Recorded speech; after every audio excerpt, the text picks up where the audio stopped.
narasumber, pada tim CDC, dan terutama kepada para peserta pada hari ini, para mahasiswa-mahasiswa terbaik kami yang ada di Universitas Sriwijaya.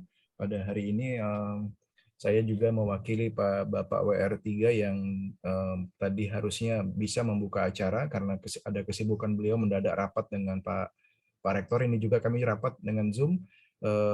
Beliau menyampaikan salam kepada para mahasiswa dan terutama kepada para calon-calon fresh graduate yang ada di Unsri yang nantinya akan mendapatkan insight-insight baru dari materi-materi yang akan diberikan oleh Pak Alrepi pada hari ini.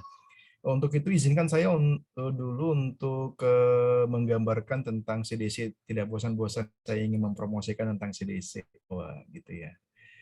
Baik, izin saya share sedikit. CDC itu lagi dan lagi kita ingin memberikan info bahwa ada beberapa layanan kami. Salah satu layanan kami yang menjadi utama ternyata hari ini adalah tentang pemagangan, yaitu yang menjadi main concern kami pada hari ini, yang kami adalah membridging mahasiswa-mahasiswa Unsri untuk bisa mendapat informasi-informasi tentang magang, terus juga tentang bagaimana opportunity yang ada di sana. Yang kedua, ternyata setelah berjalannya waktu ini, yang menjadi concern kegiatan kami yang berikutnya adalah tracer study. Nah, tracer study ini yang suatu kegiatan tahunan dilakukan oleh CDC, meminta bantuan kepada para fresh graduate dan para alumni nantinya untuk mengisi form informasi-informasi yang berhubungan dengan kegiatan setelah menjadi mahasiswa Unsri atau menjadi alumni. Nah, terus kegiatan yang hari ini salah satu yang kita sebut sebagai kegiatan soft skill. Baik. Nah, sepanjang tahun ini dari beberapa kali kegiatan yang kami akan lakukan dari bulan Februari kemarin sampai nanti kita rencanakan di bulan Oktober, kita ada beberapa rangkaian acara yang kegiatan-kegiatan soft skill sudah kita lakukan beberapa kali kemarin, dan nanti setelah Idul Fitri kita akan ada kegiatan job hunting preparation, kita gabungkan dengan kegiatan counseling karir nanti secara offline. Kita akan mendatangkan para narasumber yang kompeten untuk membahas tentang persiapan dalam dunia kerja. Ya, terus nanti di bulan Agustus kita juga ada kegiatan terutama untuk adik-adik mahasiswa baru kita di tahun 2023 ini. Terus yang tadi kegiatan pelaksanaan studi. Jadi kegiatan soft skill ini kami rancang, kami buat sebisa mungkin di setiap bulan ini ada kegiatan seperti itu. Baik, ya saya lompat lagi yang lain biar menghemat waktu. Nah, dari kegiatan-kegiatan itu seperti kegiatan pada hari ini, temanya kami bagi menjadi sebenarnya 3 kelompok besar ya. Jadi kami bagi menjadi 3 kelompok besar, semester 1, semester 3, semester 4, 6, semester 7, 9. Jadi fokus kami kepada semester 4 dan 6 dan 7 dan 9. Nah, kenapa menjadi fokus di sini? Karena nanti semester 7 9 ini yang menjadi calon-calon fresh graduate Unsri ya, yang nantinya akan menjadi mengharumkan nama alumni, terus berkompetisi di dunia usaha, dunia industri, terus meramu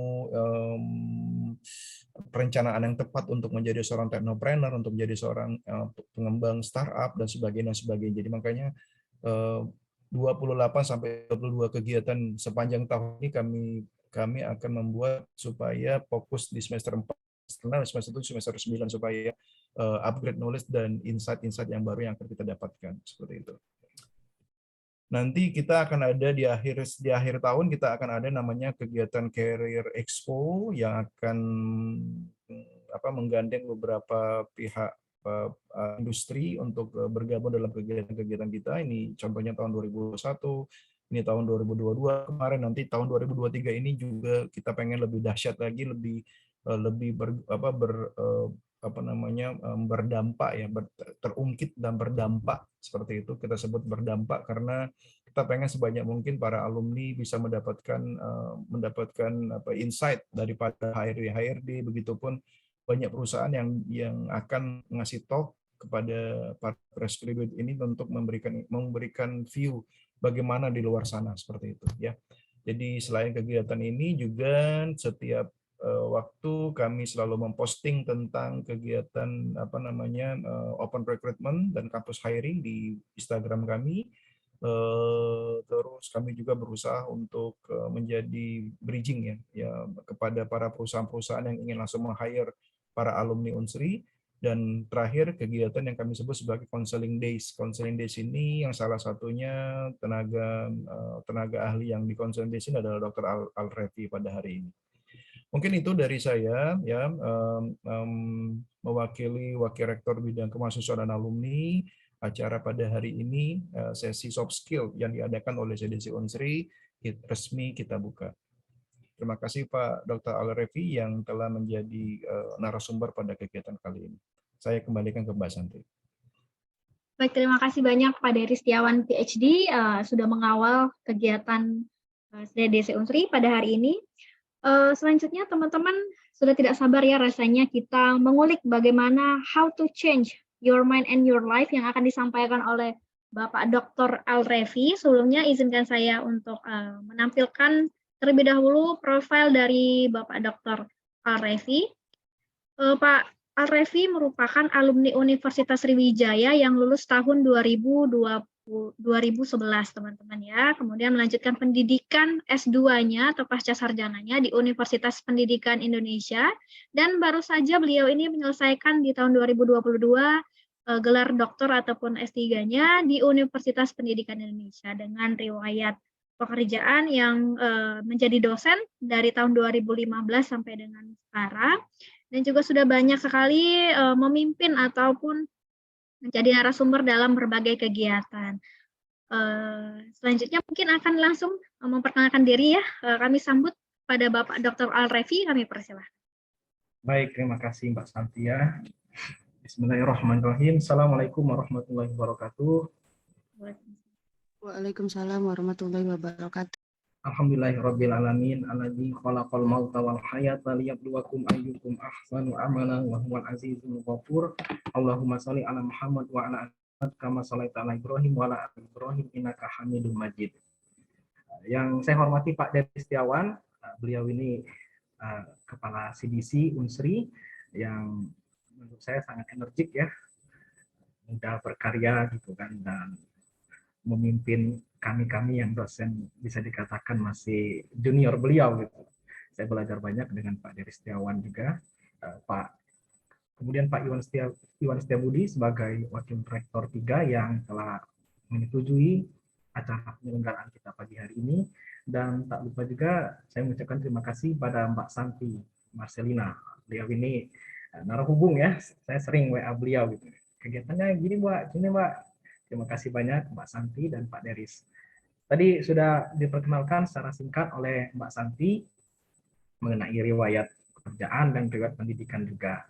Nah, rekan-rekan sekalian ya, nanti saya izin share untuk materi kita pagi hari ini, siang hari ini ya.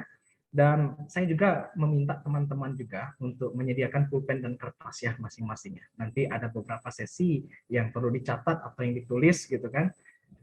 Nanti bisa dicatat dan ditulis. Tidak ada suara. Mbak Santi, suara saya jelas nggak, Mbak? Jelas, Pak. Mungkin dari Mas Randinya ya, device-nya ada masalah. Silahkan dikeluar dulu, baru nanti masuk lagi. Silahkan, Pak Refi. Oke. Saya izin share screen, Mbak Santi ya. Siap, silahkan, Pak.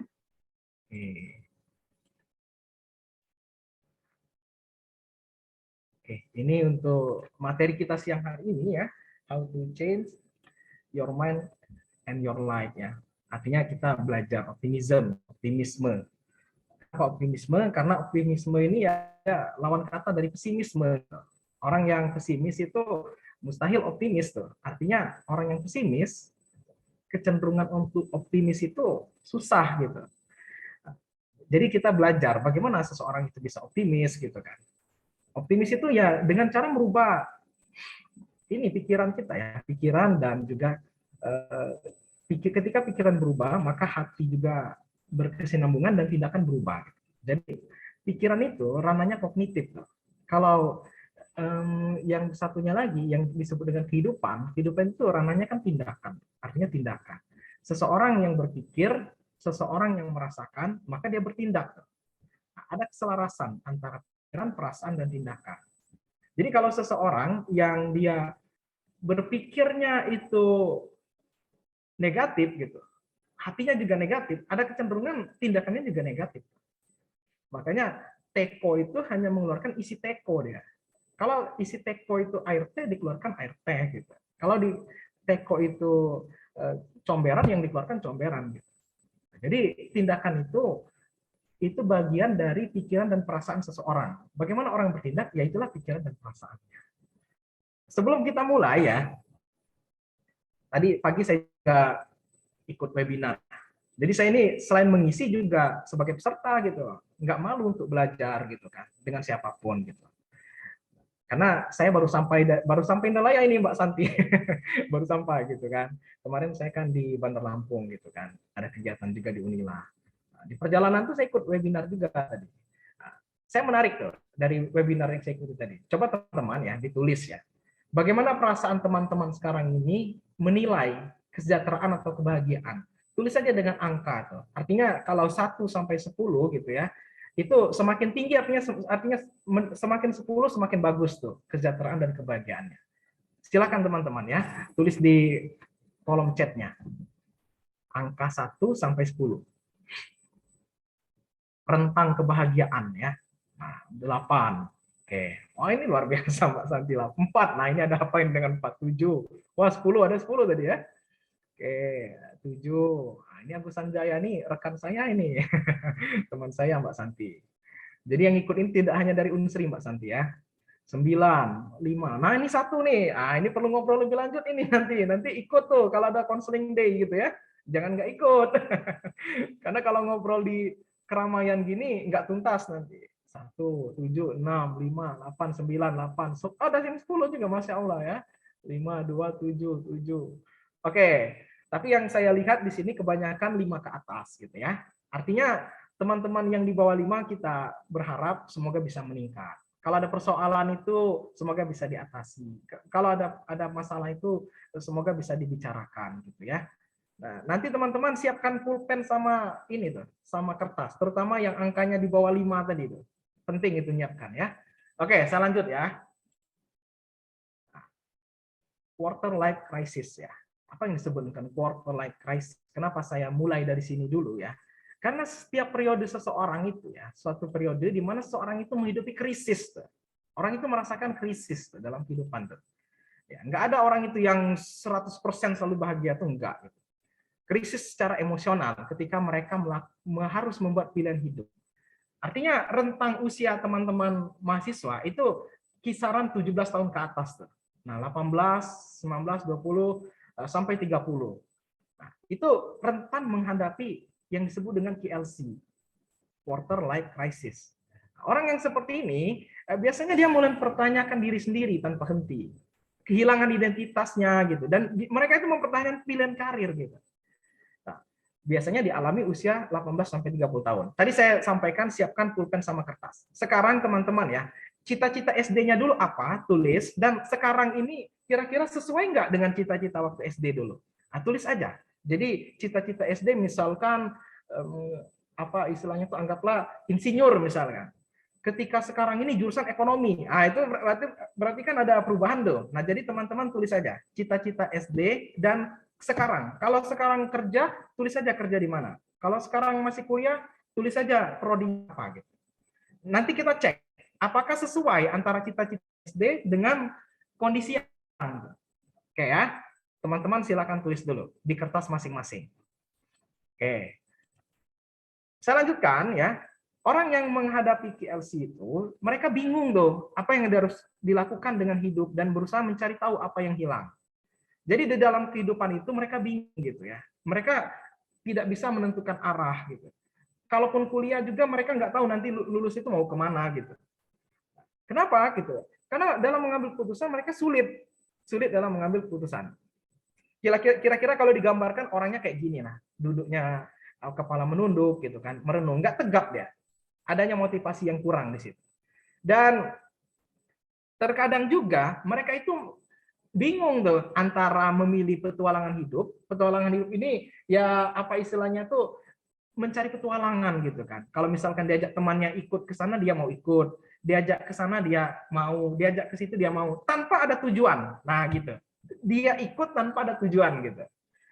Atau ingin menjadi dewasa tuh, berusaha menjadi dewasa. Orang dewasa itu kan dia ada ini ya, ada semacam kekuatan dalam artian itu dia berkomitmen gitu. Kalau misalkan diajak orang, ketika dia tahu yang diajak itu, yang mengajak itu nggak benar, dia akan tolak tuh. Nah itu orang yang dewasa seperti itu. Artinya orang yang KLC ini bisa saja perilakunya itu dia bingung antara mempertahankan pribadinya atau mengikuti orang lain. Itu KLC ya. Oke. Saya lanjutkan. Seseorang yang optimis itu ya, dia cenderung melihat sisi positif tuh, sisi positif dari situasi dan mengharapkan hasil yang baik di masa yang akan datang. Karena optimisme itu berkaitan dengan sesuatu yang akan datang. Jadi dia sudah merencanakan sesuatu yang terbaik untuk masa datang. Sehingga orang yang optimis itu cenderung memiliki pandangan yang positif dari berbagai macam hal. Saya sedikit cerita ya. Kemarin kan saya sebagai ketua panitia tuh. Saya sebagai ketua panitia ingin mengundang pemateri lah. Kita undang pemateri dari Jakarta gitu. Nah, ketika diajukan, ternyata ditolak tuh sama pimpinan. Oh enggak boleh yang dari Jakarta. Cari yang dari lain. Akhirnya kami memutuskan ya udah yang dari Bandar Lampung saja. Apa yang terjadi setelah kami mengundang di Bandar Lampung? Seminggu setelah kegiatan Bandar Lampung, mereka mengundang balik saya. Coba kalau saya tidak mengundang dari Lampung, mungkin saya nggak akan diundang balik tuh. Nah, artinya sesuatu yang menurut kita itu nggak pas, ternyata ada hal yang lebih baik di situ. Nah, ini cerita sedikit Mbak Santi. Saya BK ini pilihan kedua Mbak Santi, bukan pilihan pertama gitu. Gitu ya. Artinya selama S1 itu saya tuh KLC juga orangnya. Jadi teman-teman jangan khawatir. Saya S1 juga KLC juga orangnya. Quarter life crisis juga gitu. Karena BK itu bukan pilihan pertama saya gitu. Ini pilihan kedua gitu. Tapi wallahu alam ya, Allah berkehendak yang lain sehingga dengan pilihan kedua ini ditunjukkan tuh, seperti ditunjukkan tuh. Misalkan saya sedang mengalami masalah logis, saya tahu, oh menurut teori ini kalau kayak gini, solusinya kayak gini. Oh kalau akan masalah rumit saya, pikiran saya tidak rasional, nah saya harus menepis secara rasional. Itu secara tidak langsung diajarkan tuh. Jadi ibaratnya tuh mengobati diri sendiri gitu. Nah, karena optimisme dapat membantu seseorang mengatasi stres, kehilangan mental, meningkatkan kesehatan mental, fisik, serta meningkatkan kinerja dalam berbagai bidang kehidupan. Sehingga termasuk dalam bidang akademik dan pekerjaan. Nah, orang yang optimis juga ya, mereka itu mengembangkan beberapa hal yang sisi positif gitu, mengubah pola pikir gitu kan. Nah, ini yang kurang gitu ya. Mereka mengubah pola pikir dan melatih rasa syukur. Syukur gitu kan, ciri orang yang bersyukur itu ada 3 hal. Yang pertama, orang yang bersyukur itu dia mengucapkan secara lisan. Jadi secara lisan kata-katanya positif tuh, afirmasinya positif. Misalkan alhamdulillah gitu. Misalkan lagi kan ya ini luar biasa gitu kan. Terima kasih. Itu syukur dalam bentuk ucapan. Yang kedua, syukur itu dalam bentuk hati. Nah, hati ini ya kita nggak tahu. Hati seseorang itu kita nggak tahu. Kita nggak bisa membaca hati seseorang. Hati seseorang itu hanya diri dia sendiri yang tahu. Nah, itu hati seseorang. Yang ketiga, syukur ini, dan menurut saya ini yang jarang dilakukan dalam bentuk tindakan. Jadi kalau orang bersyukur itu, antara ucapan, hati, dan tindakannya itu kongruen, linier, sama gitu. Orang yang bersyukur, misalkan anggap dia mendapatkan suatu rezeki lah ya, panen pohon mangga, panen mangga ya, mendapatkan setengah karung misalkan. Dan dia foto alhamdulillah misalkan panen mangga gitu. Dan ketika dia mau status ada yang komen gitu. Oh, bagi dong gitu. Atau misalkan, oh saya mampir ya, saya juga mau gitu. Ketika dia tidak membalas, ketika dia tidak memberikan, itu belum rasa syukur. Karena rasa syukur itu dia memberikan gitu. Apa yang dia dapat itu dia berikan gitu kepada orang lain gitu. Nah, itu bentuk rasa syukur. Sehingga rasa syukur dalam bentuk tindakan ini masih sangat minim, masih sangat kurang gitu. Nah, sehingga ketika orang tidak bersyukur dalam tindakan gitu kan, kekhawatiran yang terjadi adalah kepameran. Dia hanya menunjukkan kepada orang gitu. Nah, makanya syukur itu ketika orang berucap, hatinya juga bersyukur, tindakan juga itu melatih rasa syukur. Nah, orang yang optimis gitu kan, dia memiliki rasa syukur gitu. Sehingga dia bisa menyeimbangkan antara optimis dan realistis tuh. Terkadang ya, kita itu dihadapkan dalam suatu persoalan hidup itu antara idealis dan realistis gitu. Jadi ketika kita idealisnya ketinggian, sering orang bilang kamu realistis aja gitu. Ketika kita realistis, ya kamu perlu ada perjuangan, kamu perlu ada target, gitu. Kamu perlu ada cita-cita gitu. Artinya kan dia meminta untuk idealis tuh. Nah, orang yang optimis dia bisa menyeimbangkan antara optimis dan realistis gitu. Antara idealis dengan yang realistis tuh. Jadi contohnya gimana Pak? Ya, kalau misalkan saya anggap contoh seperti ini ya. Kita usia sudah misalkan usia udah dekati 50 gitu. Kita juga sadar ya, secara bahasa kita nggak menguasai bahasa asing gitu. Secara apa istilahnya itu, secara relasi kita kurang gitu. Dan kita hanya tinggal di daerah pedesaan atau kecamatan saja gitu. Ya, kita nggak bisa idealis juga untuk menjadi presiden gitu kalau seperti itu kondisinya gitu. Nah, artinya perlu realistis dalam kondisi seperti itu. Nah, sekarang mahasiswa yang semester 6, semester 4, semester 2 atau semester 8 gitu. Mereka ketika dihadapkan di posisi yang tepat, maka berpikirlah idealis. Jangan realistis. Jadi kalau misalkan semester 2 bahasa Inggris saya udah pas-pasan, ya udah gini aja lah. Saya juga untuk suliat ini susah, nggak bisa saya untuk tes TOEFL ini. Udah kemampuan saya udah memang segini gitu, mau gimana lagi? Enggak, Anda salah gitu. Di usia yang sekarang ini Anda perlu idealis gitu. Karena Anda diberi kesempatan untuk kuliah gitu. Anda diberi kesempatan untuk mengembangkan diri itu. Anda diberi kesempatan untuk upgrade diri di situ. Nah, artinya antara idealis dan realistis kita bisa memilah. Kita bisa memilih kapan saya perlu idealis dan kapan saya perlu realistis. Nah, orang yang seperti itu biasanya dia memiliki psychological flexibility. Orang yang memiliki psychological flexibility, dia akan bisa menempatkan kapan idealis dan kapan realistis. Oke? Saya lanjutkan. Seorang yang optimis cenderung melihat kesulitan itu sebagai tantangan. Jadi kesulitan itu sebagai tantangan bagi orang yang optimis. Bagi orang yang pesimis, kesulitan itu adalah hambatan. Seseorang yang optimis juga melihat tantangan itu bisa diatasi gitu. Bisa diselesaikan. Dan kita yakin gitu kan, kalau misalkan kita berupaya keras gitu ya, berdoanya kuat gitu. Saya pikir Tuhan itu nggak tidur gitu. Tuhan itu akan membantu ya, akan membantu seseorang yang benar-benar yakin gitu. Makanya kita perlu hakul yakin gitu. Yakin yang sebenar-benarnya. Oke. Ini menurut ini ya, Social Issues gitu ya, dari isu sosial gitu, Research Center gitu, tahun 2009. Optimis itu dipengaruhi oleh keluarga sebanyak 72%. Artinya keluarga itu berperan penting dalam membentuk optimis seseorang. Saya pernah mendengar dulu ada guru ya, ada guru saya itu bilangnya gini, keluarga itu nggak terlalu penting katanya, nggak terlalu berpengaruh gitu. Ya mungkin itu pengalaman pribadi beliau gitu kan.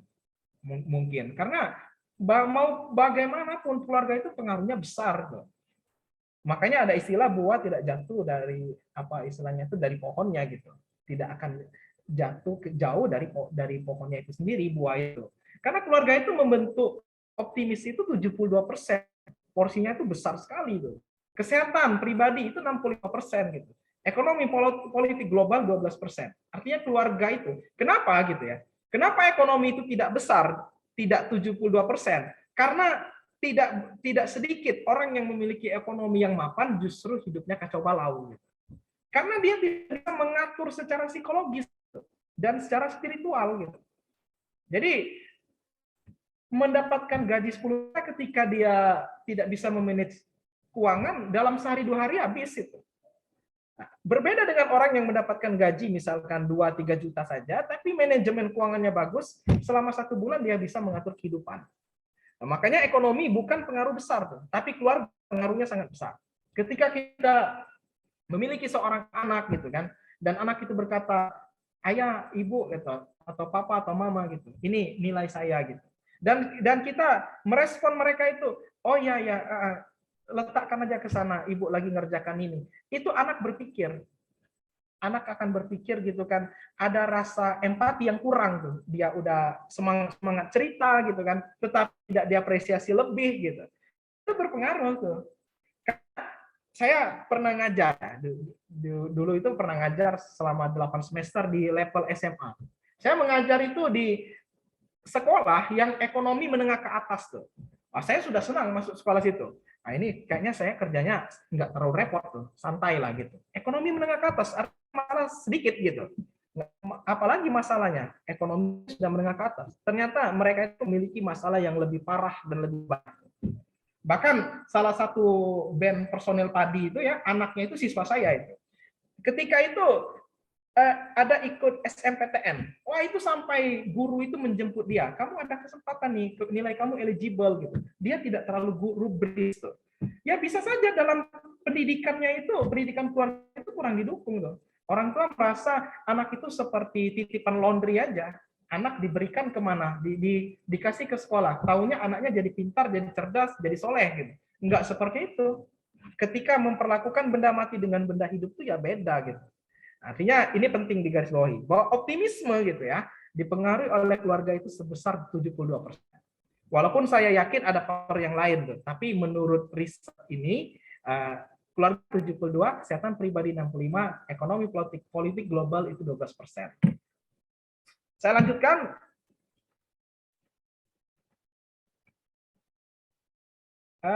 Ini set ya. Nah, optimisme itu dipengaruhi oleh 2 faktor tuh. Ada dari nature gitu ya. Nah, ini sesuatu yang alami tuh. Karena optimisme ini suatu sikap dan keyakinan yang merupakan bagian dari konsep diri gitu. Nah, ketika kita keyakinan, persepsi, perasaan atau sikap seseorang tentang dirinya itu mempengaruhi optimisme gitu. Itu mempengaruhi sekali gitu. Ada suatu persoalan, ada suatu masalah gitu ya. Dihadapkan dengan 5 orang gitu ya. Itu 5 orang itu memiliki persepsi yang berbeda terhadap masalah itu. Anggapkan masalah skripsi misalkan. Revisiannya itu luar biasa banyak gitu ya. Dan satu orang itu bisa saja down itu. Satu orang lagi bisa saja dia nggak mau bimbingan lagi gitu. Satu orang lagi dia anggap ya udah saya perbaiki gitu. Satu orang lagi dia bisa saja cuek tuh.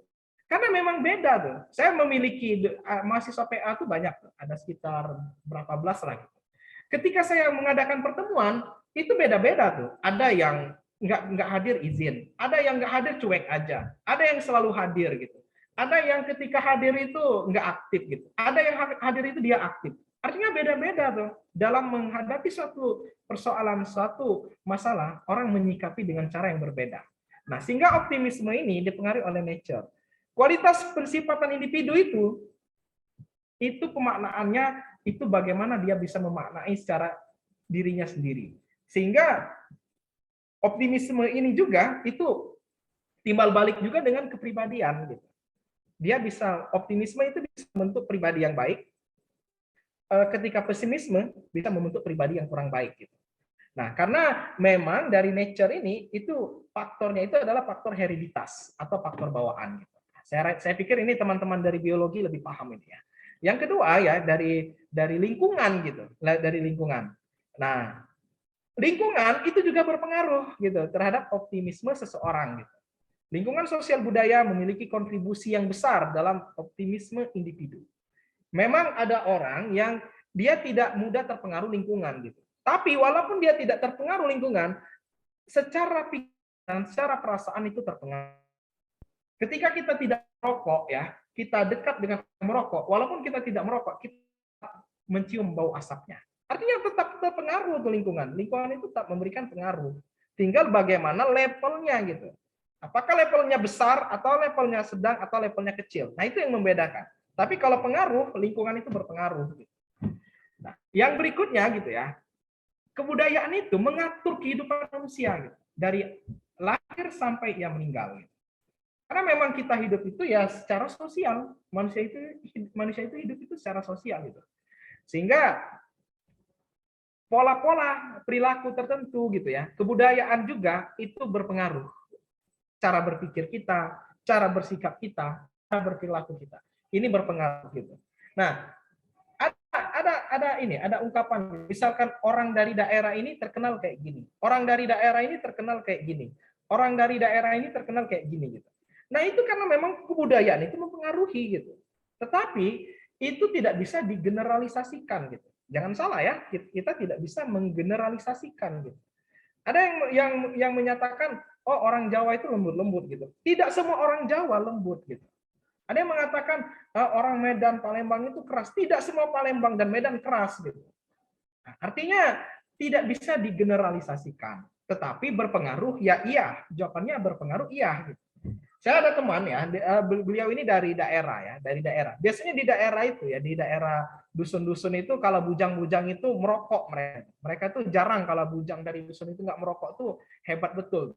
Tapi ada satu orang bujang ya, bujangan gitu, nggak merokok gitu. Artinya dia memiliki resistensinya itu yang tinggi terhadap perilaku negatif tuh.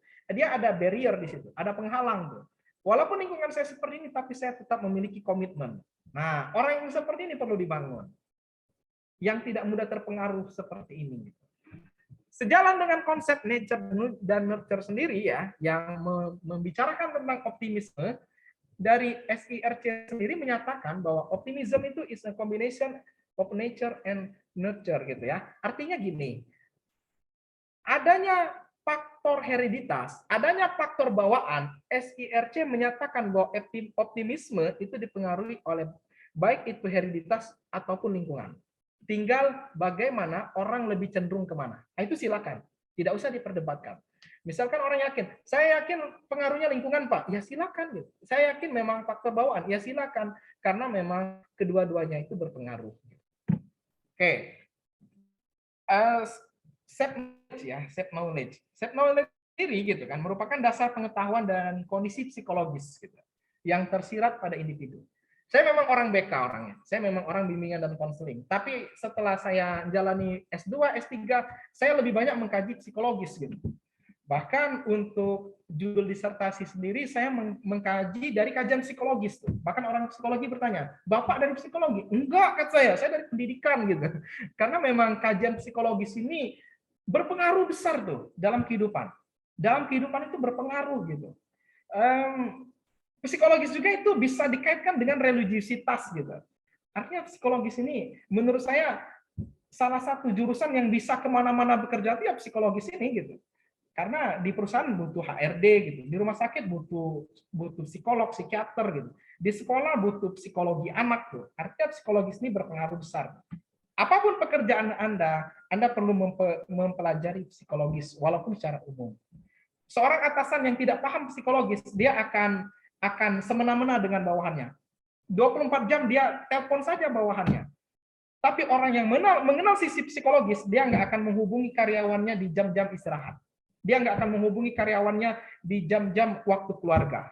Kecuali dalam kondisi darurat. Itu lain cerita. Tapi kalau orang yang memahami kondisi psikologis, dia nggak akan bertamu pada jam-jam yang kurang tepat. Jam-jam orang baru pulang kerja, dia nggak akan bertamu ke situ. Tapi dia akan WA dulu, kira-kira kapan kamu sedang luang, saya mau ke rumah kamu. Walaupun dengan teman akrab. Karena dia memahami kondisi psikologis seseorang gitu. Nah, artinya kondisi psikologis ini, walaupun teman-teman bukan dari jurusan BK, dari psikologi, ini penting. Guru yang tidak paham kondisi psikologis anak, dia akan katakan ketika anak tidak bisa, ya bandel tuh. Padahal bisa saja penyebabnya itu banyak gitu. Knowledge ya dipengaruhi oleh faktor internal maupun eksternal. Oke, dipengaruhi oleh faktor internal maupun eksternal. Sehingga self knowledge ini itu diperlukan agar seseorang itu bisa membuat dan mengambil keputusan. Tadi ada kertas, silakan teman-teman tulis lagi. Tadi sudah cita-cita sudah. Sekarang tulis apa kelebihan dan kekurangan ya. Jadi sambil menyimak saya, tulis aja kelebihan dan kekurangan masing-masing apa. Kelebihannya apa, kekurangannya apa. Gitu ya. Jadi ada dua nih. Yang pertama tadi ditulis cita-cita SD dan kondisi sekarang. Yang kedua tulis kelebihan dan kekurangan. Saya lanjutkan. Tadi saya singgung psychological flexibility. Kenapa itu penting ya? Kenapa itu penting? Psychological flexibility. Psychological flexibility ini kenapa dia dianggap penting? Pada dasarnya ya, orang yang psychological flexibility, manusia itu tidak lain dan tidak bukan ingin hidup bahagia. Artinya Manusia tuh nggak normal tuh kalau dikatakan tidak ingin hidup bahagia. Itu ada yang nggak beres tuh dalam diri manusia itu. Bahagia ini identik dengan sejahtera gitu, kesejahteraan. Artinya bahagia, sejahtera itu berkorelasi. Gitu. Dia memiliki pengaruh satu sama lain. Dia memiliki keterikatan. Untuk mencapai sejahtera ada beberapa faktor. Beberapa teman-teman yang pernah mengikuti webinar saya mungkin ini ya seperti memutar kaset ya, tapi nggak apa-apa, kita saling mengupgrade gitu. Faktor yang pertama itu ekonomi, psikologis, dan religiusitas.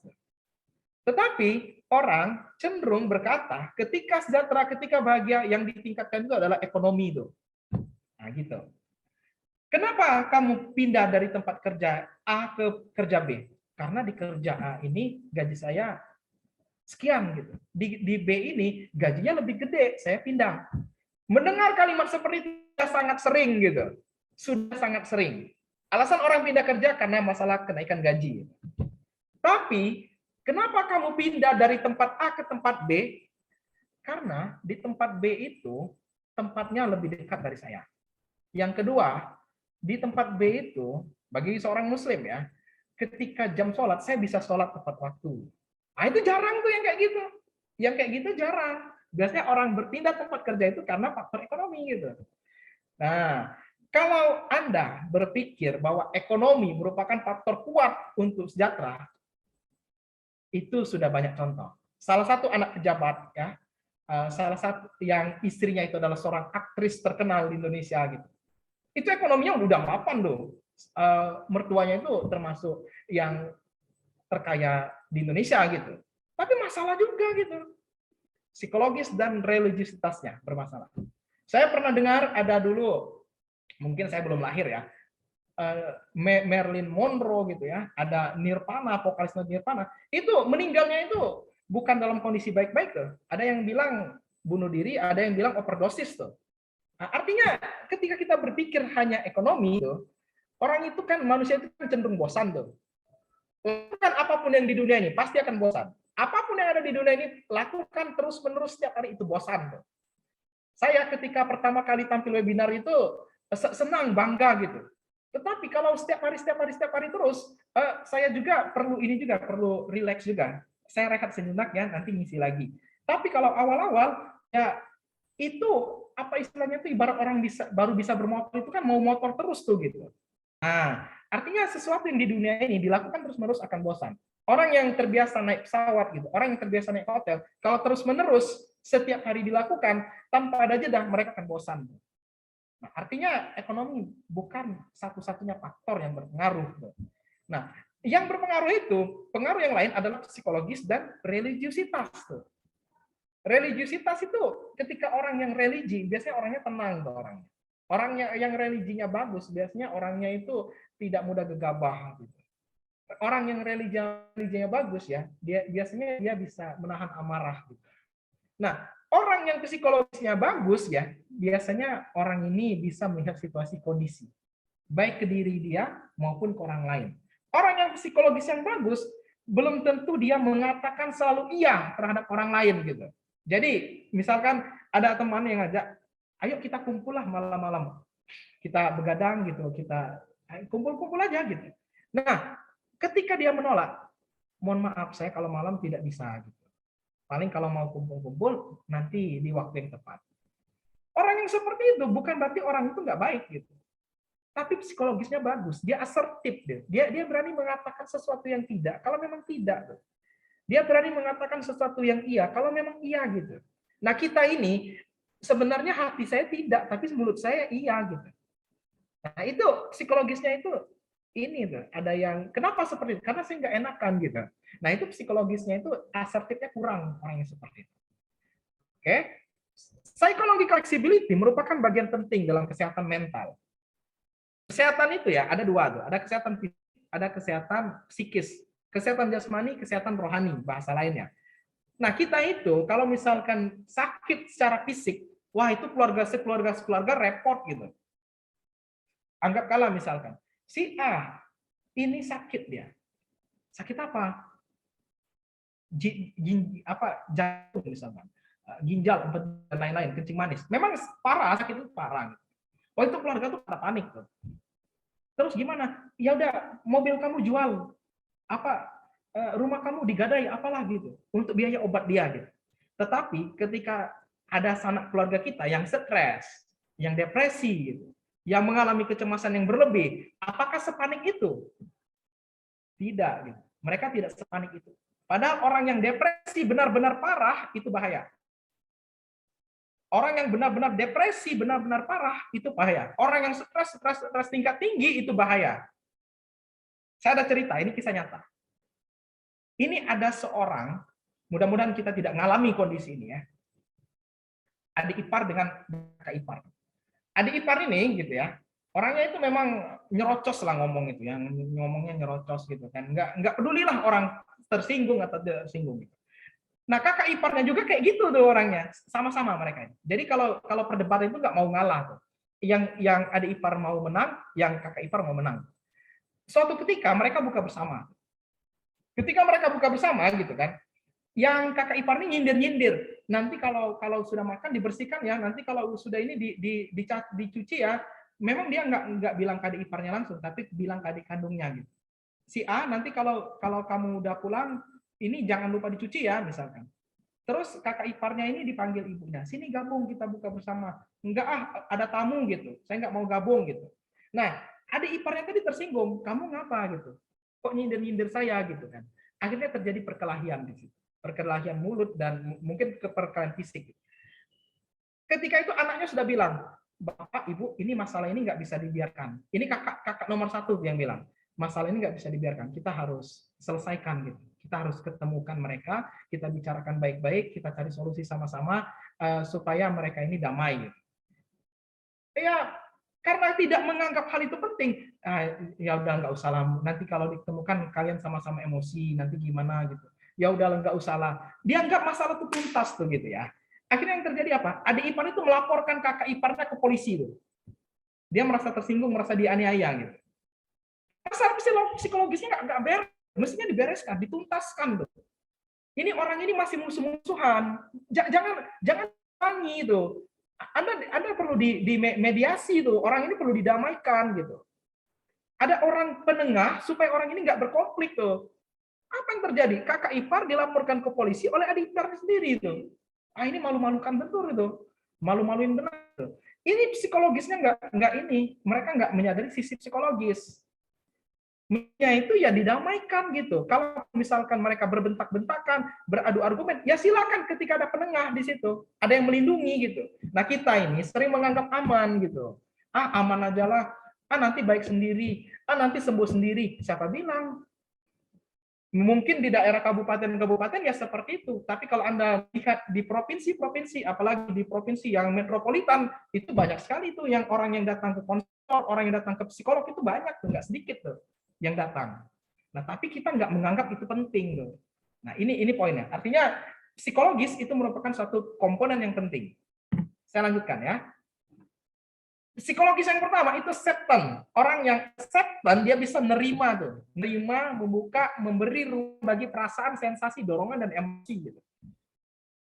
Menerima apa? Sesuatu yang dia senangi ataupun sesuatu yang tidak dia senangi gitu. Jadi ketika dia senang dia terima, ketika dia tidak senang dia terima tuh. Maksudnya apa, Pak? Maksudnya tuh ya orang yang seperti ini ya. Ketika ada sesuatu yang tidak dia senangi, dia bisa menerima. Siapa sih yang mau kehilangan kakek nenek? Siapa sih yang mau kehilangan keluarga? Siapa sih yang mau kehilangan pasangan seumur hidup? Ya kita nggak mau. Kita nggak mau kehilangan. Tapi ketika takdir berbicara gimana? Disitulah kita diajarkan acceptance, diajarkan menerima. Siapa sih yang hidup ini tidak mau bahagia? Ya semua orang bahagia. Siapa sih orang yang hidup di dunia ini ingin rumah sendiri, tidak ngontrak lagi? Ya semua orang ingin rumah sendiri gitu, tidak ingin ngontrak gitu. Ya tapi orang yang tidak acceptance dia akan menyalahkan berbagai macam pihak. Dia akan menyalahkan diri sendiri, akan menyalahkan orang lain, akan menyalahkan keluarga, akan menyalahkan siapapun. Dia tidak acceptance, tidak menerima. Orang yang acceptance dia terima. Oke, kondisi saya memang seperti ini gitu kan. Saya bisa terima gitu. Nah, orang yang acceptance ini memerlukan waktu. Kalau orang itu yang tidak terbiasa acceptance. Tapi yakinlah, orang yang acceptance biasanya dia bisa mengatasi dan menghandle masalah. Orang yang acceptance. Kita lagi berdiri di atas di bawah pohon ya, nggak di atas pohon. Kalau di atas pohon berarti manjat. Di bawah pohon kita berdiri. Tiba-tiba ada burung tuh ya, yang mengeluarkan kotoran, yang kena baju kita. Baju kita warna putih nih, warna putih gitu. Kotoran itu kena ke baju tuh. Nah, ketika kena ke baju, kita bilang, saya nggak terima ini burung ini kok kayak gini. Gimana nggak terima? Tanda terimanya sudah ada gitu. Apa istilahnya tuh? Peribahasa sederhananya seperti itu tuh. Gimana kita nggak terima? Itu sudah fakta gitu. Orang yang bermasalah, orang yang berkonflik, biasanya nggak nerima tuh. Mereka nggak menerima. Saya nggak nerima kamu memperlakukan saya seperti ini. Saya nggak terima kamu seperti. Ketika kata-katanya saya nggak terima, saya nggak terima, saya nggak terima, itu identik dengan adanya problem di situ. Karena tanda terimanya sudah ada. Gitu. Nah, itu acceptance. Artinya orang yang acceptance, dia menerima, dia bisa meregulasi dirinya menjadi lebih baik. Yang kedua, contact with the present moment. Artinya orang ini digambarkan bahwa hidup ini saat ini. Jadi orang yang contact with the present moment, dia menikmati masa-masa sekarang. Dia menikmati masa-masa kini. Dia mencemaskan sesuatu oke, tapi tidak mencemaskan yang berlebihan. Menyesali sesuatu tapi tidak menyesali sesuatu yang berlebihan.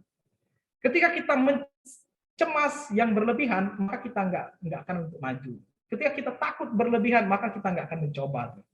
Nah, padahal sesuatu yang takut, sesuatu yang cemas, sesuatu yang khawatir itu belum terjadi.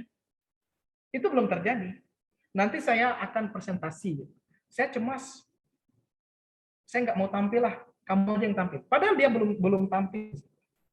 Ketika dia cemas, kita menghalangi dia untuk melakukan sesuatu. Jadi contact with the present moment orang yang hidup di masa ini. Orang yang hidup di masa ini, dia melakukan yang terbaik di saat ini.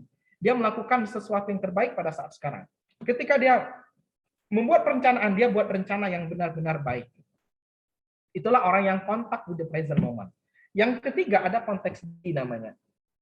Konteks diri ini dia bisa melihat sisi positif maupun sisi negatif yang terjadi ketika sesuatu yang menyakitkan dirinya. Nah, dia bisa lihat sisi positif dan negatifnya itu. Dan orang yang bisa melihat sisi positif dan negatif, dia bisa menguatkan diri ketika dalam kondisi kesal, dalam kondisi bingung, dalam kondisi apa istilahnya itu sibuk gitu ya. Salah satu ciri bagaimana kita bisa melihat sisi positif dan negatif. Lihat saja ketika kita sedang menghadapi sesuatu yang tidak kita senangi. Ketika kita menghadapi sesuatu yang tidak kita senangi, bagaimana tindakan kita? Nah, itulah untuk melihat konteks diri. Ketika kita bisa mengatasi, bisa menghandle, bisa meregulasi, artinya kita bisa memahami konteks diri itu lebih dalam. Kalau kita tidak bisa menghandle, kita tidak bisa melakukan regulasi, ada sesuatu yang bermasalah di situ. Nah, sehingga orang yang seperti ini melihat masa sulit itu dari sudut pandang yang lebih besar. Artinya apa? Dalam kehidupan sehari-hari ya, ketika kita melihat sesuatu yang sulit, dia melihat sesuatu yang lebih bawah dari itu. Anggapkan misalkan, oh saya ke kampus ini pakai motor. Dia melihat orang yang sepeda. Dia melihat orang yang jalan kaki. Dia melihat orang yang diantar kursi roda. Itu yang dia lihat. Tapi, oh saya ini jalan kaki. Tapi yang dilihat dia orang yang pakai motor, orang yang pakai mobil, orang yang apa istilahnya itu yang lebih dari dia, maka dia nggak bisa konteks diri. Karena dia melihat situasi itu dari sudut yang salah. Artinya orang yang melihat sisi positif dan negatif, dia bisa meregulasi diri menjadi lebih baik. Yang berikutnya, ada yang disebut dengan defusi. Defusi ketika saya cari artinya di Kamus Bahasa Indonesia, itu saya belum menemukan definisi yang tepat. Karena defusi ini istilah psikologis ya, yang diartikan membiarkan perasaan negatif datang tanpa terjebak. Nah, perasaan negatif itu silakan datang, tapi saya nggak terjebak gitu. Maknanya apa? Ya? Kalau misalkan teman-teman memiliki rumah di pinggir jalan, misalkan ya, di situ kan mobil motor itu kan lewat terus tuh. Kita nggak bisa atur tuh mobil motor lewat dalam 24 jam itu. Berapa mobil lewat, berapa motor lewat, kita nggak pernah hitung. Nah, orang yang terbiasa tinggal di pinggir jalan nggak masalah tuh walaupun mobil dan motor lewat di situ. Tapi orang yang tidak terbiasa tinggal di pinggir jalan itu akan masalah. ketika dia nggak bisa tidur gitu. Ada suara bising-bising dia nggak bisa tenang gitu. Nah itu orang yang depresi, dia menganggap sesuatu itu bukan masalah, sesuatu yang rutin itu bukan masalah bagi dia. Kalau misalkan kita lagi naik mobil tuh, tiba-tiba hujan, itu kan ada ini ya pembersih air ya supaya airnya itu tidak menumpuk di kaca itu kan. Nah orang yang nyetir, ketika dia fokus kepada gerakan itu, maka dia nggak akan fokus untuk nyetir tuh. Nah orang yang nyetir dia akan fokus ke jalan. Adapun yang membersihkan air tadi dia nggak fokus ke situ. Nah, orang yang depresi itu ciri-cirinya seperti itu. Dia bukan fokus kepada masalah, tapi fokus kepada hal yang lain. Gimana ciri yang lain? Ya dia tahu diejek oleh orang. Dia tahu misalkan dijelekkan oleh orang lain. Bagi dia, kata-kata negatif itu hanya sebatas telinga dia. Dia tidak terlalu rubrisnya, dia tidak terlalu sakit hati dengan perkataan orang. Nah ini orang depresi itu. Orang yang depresi itu seperti itu. Karena dia melihat sesuatu yang negatif itu tidak menunjukkan reaksi yang lebih gitu. Dan orang yang depresi juga perasaan negatif itu datang gitu, tapi dia tidak membekas di hati. Itu hanya sekedar lewat. Sekedar lewat tidak membekas di hati. Itulah ciri-ciri orang yang depresi. Yang berikutnya ada values. Values ini berpegang teguh pada prioritas hidup.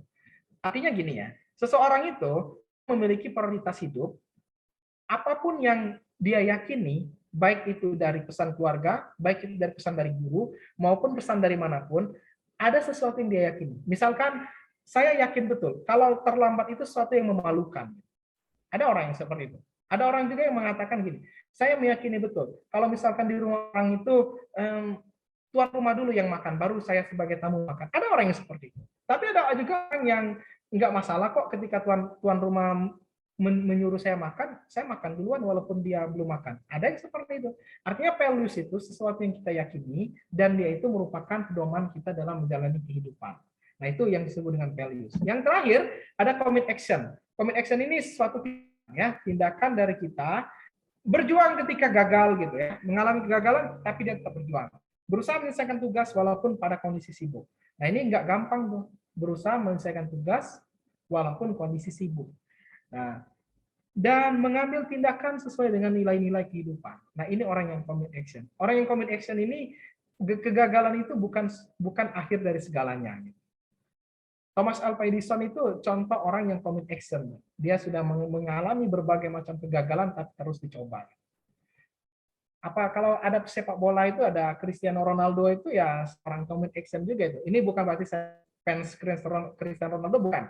Tapi yang saya pahami orang ini di usia yang sekarang tetap jago pemain bola gitu. Bahkan mendapatkan salah satu pemain mendapatkan gaji termahal di dunia saat ini gitu. Karena dia commit action tuh. Yang saya tahu dari berita-berita media, dia datang sebelum latihan, sebelum jam latihan dimulai dia datang. Ketika latihan selesai dia terakhir pulang. Nah artinya dia itu berjuang supaya dia menjaga kebugaran gitu. Nah orang yang commit action itu seperti itu. Dia tidak seperti orang yang normal seperti biasanya. Kalau misalkan orang kuliah normal biasanya semester 1, 2, 3, 4, 5, 6, 7, 8 selesai. Orang yang commit action dia akan mencari kegiatan yang lain. Misalkan dia mengikuti kegiatan wirausaha, dia mengikuti kajian-kajian penelitian berbareng dosen gitu. Dia mengikuti organisasi itu. Termasuk yang teman-teman mengikuti kegiatan ini juga itu commit action tuh. Tidak hanya mengandalkan dari bangku kuliah gitu. Tapi dia mencari sesuatu hal yang lain gitu ya. Mbak Santi masih ada berapa waktu kita lagi? Saya masih ada slide lain nih. Iya, Pak. Sekitar 10 menit lagi, Pak. Silahkan. Oh, 10 menit lagi. Oke. Saya lanjut ya. Nah, ini 8 tanda dewasa secara mental ya. Ini 8 tanda orang dewasa secara mental. Pembicara sederhana itu sudah tidak menarik minat lagi. Artinya dia itu berbicara itu sesuatu hal yang penting gitu. Jadi kalau sederhana itu gimana? Misalkan mahasiswa semester akhir. Ya obrolan mereka itu masih tentang drama Korea gitu, masih tentang obrolan yang tidak ada akademik tuh. Bagi dia nggak menarik lagi tuh.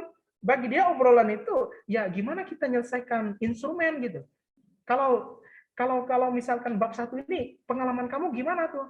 Gimana cara kamu mencari artikel literatur? Obrolan mereka itu sudah seperti 8 tanda dewasa secara mental. Dan dia lebih banyak memaafkan orang lain gitu ya. Kepikirannya itu lebih terbuka, tidak menutup diri. Jadi ketika berpikir itu mereka lebih terbuka. Ketika melihat sesuatu itu dia menganggap mengedepankan dulu berbaik sangka gitu ya. Nah, itu orang dewasa secara mental. Nah, yang berikutnya, ya tidak memaksakan cinta juga. Kalau orang tidak mau jangan dipaksa gitu.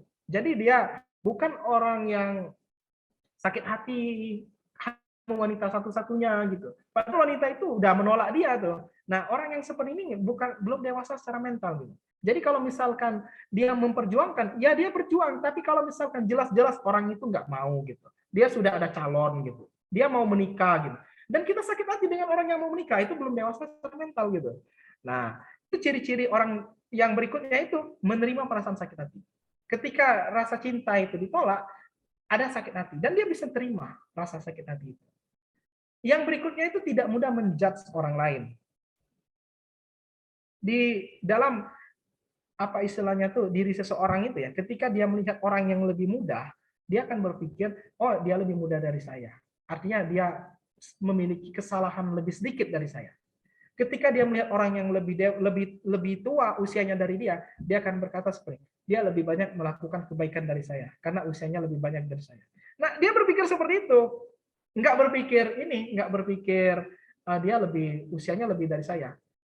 Dia udah banyak melakukan kemaksiatan dari saya nih, karena usianya lebih dari saya. Dia nggak berpikir seperti itu, tapi berpikirnya orang ini sudah banyak melakukan kebaikan karena usianya di atas. Seperti itu orang yang dewasa secara mental. Yang berikutnya lebih memilih diam daripada ada perkelahian, dan kebahagiaan itu tidak bergantung pada orang lain. Ingat ya, bahagia itu tidak tergantung dari orang lain. Kebahagiaan itu bukan dari orang lain, karena ada lingkaran. Lingkaran yang bisa kita kendalikan tuh ini. Lingkaran yang tidak bisa kita kendalikan itu yaitu. Artinya, perlakuan orang lain kita nggak bisa kendalikan. Perasaan orang lain nggak bisa kendalikan. Orang sering bermasalah karena apa yang orang lain katakan. Saya sakit hati apa yang dia katakan. Padahal kita nggak bisa mengendalikan mulut orang. Kita nggak bisa mengendalikan kata-kata orang. Kita nggak bisa mengendalikan orang lain. Kita nggak bisa mengendalikan pikiran orang, kita nggak bisa mengendalikan waktu, cuaca, kita nggak bisa mengendalikan masa lalu, kita nggak bisa kendalikan itu. Apa yang bisa kita kendalikan? Sikap kita. Bagaimana sikap kita terhadap apa orang lain bicarakan ke kita? Itu yang bisa kita kendalikan. Terus apa yang kita bisa kendalikan? Perkataan kita, batasan kita, cara kita memperlakukan orang lain, pendapat, pikiran, berserta perkataan dan tindakan. Nah, itu yang bisa kendalikan. Tapi di luar dari itu kita nggak bisa kendalikan. Kenapa? Karena sesuatu yang di luar dari lingkaran itu adalah wewenang orang lain. Wewenang orang lain itu tidak bisa dikendalikan. Nah, terkadang kita itu menganggap masalah itu ingin merubah lingkaran luar itu. Kenapa kamu bermasalah? Ya, dia kayak gitu terus sama saya. Saya nggak mau sekolah selagi ada dia. Contoh ya, ada yang seperti itu. Selagi dia masih ada di sini, saya nggak mau sekolah. Selagi dia masih ada di kelas ini, saya nggak mau sekelompok dia. Kita nggak bisa kendalikan orang lain tuh. Yang bisa kita kendalikan itu adalah diri kita sendiri. Oke, nah sekarang teman-teman ya, sambil catat juga. Apa yang teman-teman bisa kendalikan? Hambatan itu, tolong teman-teman buat. Apa hambatan yang itu di dalam diri teman-teman dan apa di luar dari diri teman-teman. Bebas ya, mau menyangkut pekerjaan, mau menyangkut karir, bebas. Contohnya misalkan hambatan dalam mengerjakan skripsi. Hambatannya itu saya tidak konsisten. Nah, itu dari diri itu. Kalau hambatan di luar apa? Dosennya ketika WA tidak balas. Artinya itu hambatan dari luar. Nah, teman-teman silakan ditulis hambatan dari dalam maupun hambatan dari luar diri sendiri. Silakan teman-teman ya. Oke. Manusia tidak akan bisa menjatuhkanmu jika Allah telah mendukungmu. Artinya sebanyak manusia, berapapun manusia yang ingin menjatuhkan gitu ya, ketika Allah menolong, maka kekuatan manusia itu akan kalah. Sebaliknya, sebanyak manusia mendukung gitu, kalau misalkan takdir sudah mengatakan kita kalah, ya kita kalah. Seperti model kampanye lah gitu kan, sebanyak berapapun orang mendukung paslon satu gitu ya, kalau Tuhan belum berkehendak yang satu menang, maka dia tidak akan menang.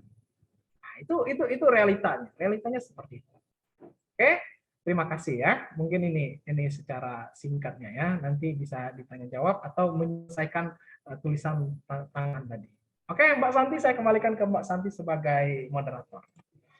Baik, terima kasih banyak Pak Alrefi dengan materinya. Kita berikan dulu reaction untuk materi yang sudah disampaikan oleh Pak Alrefi. Luar biasa nih Pak, saya juga banyak mencatat nih Pak apa yang sudah Bapak berikan. Oke, selanjutnya kita akan masuk ke dalam sesi tanya jawab Pak. Ya. Silakan teman-teman untuk dapat raise hand dan menanyakan langsung pada Pak Alrefi. Untuk peserta pertama yang bertanya kepada Pak Alrefi, saya akan memberikan t-shirt untuk teman-teman. Oke. Ada Kak Sakia nih terlebih dahulu untuk raise hand. Silakan Kak Sakia.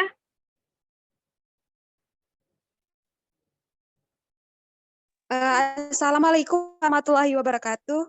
Waalaikumsalam. Saya izin bertanya kepada Pak Alrefi. Tadi saya mendengarkan tentang pentingnya fleksibilitas psikologis. Nah, salah satunya adalah bagian penting dalam kesehatan mental dan efektivitas perilaku.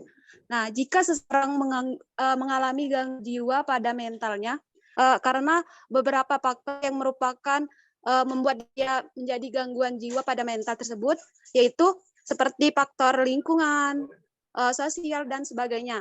Nah, bagaimana cara agar seseorang tersebut bisa sembuh dan seperti semula? Itu saja, terima kasih kepada Pak Alrefi. Assalamualaikum warahmatullahi wabarakatuh. Waalaikumsalam. Silakan Pak Alrefi. Oke, terima kasih Mbak Sakia ya. Mbak Sakia dari FKIP mana Mbak Sakia? Prodinya? Saya alumni dari FKIP Pendidikan Fisika. Masya Allah, luar biasa ya, alumni fisika ya. Memang fisika ini agak kurang belajar tentang emosi, tentang psikologis ya. Karena yang dipelajari itu kognitif semua gitu ya. Mungkin kepalanya itu udah rumus semua itu kepala Ibu Sakia ya. Oke, jadi gini Bu Sakia ya, kenapa orang yang mengalami gangguan jiwa gitu kan? Perlu diketahui dulu ya. Profesi yang membantu kesehatan mentalnya itu ada 3 sekarang. Pertama konselor, kedua psikolog, ketiga psikiater. Konselor itu membantu manusia yang bermasalah dalam tataran normal tanpa masalah. Dia dataran normal tapi bermasalah.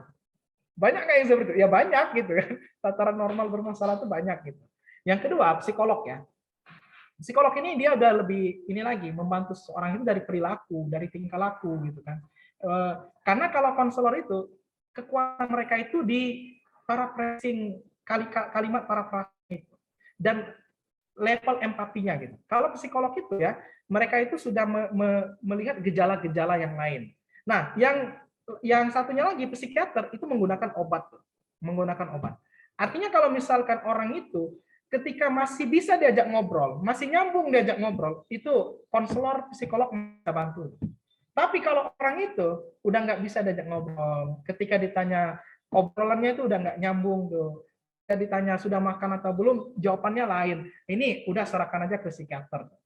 Nah, sebaliknya psikiater juga bisa memberikan kepada psikolog, bisa memberikan pada konselor gitu. Karena saya ingat gitu kan, bahwa tidak semua ahli medis bisa berempati tuh, gitu ya. Mohon maaf ini yang teman-teman medis gitu kan. Karena ranah mereka itu ranah obat gitu. Nah, lalu bagaimana sikap kita dengan yang disampaikan pertanyaan Mbak Sakia tadi ya?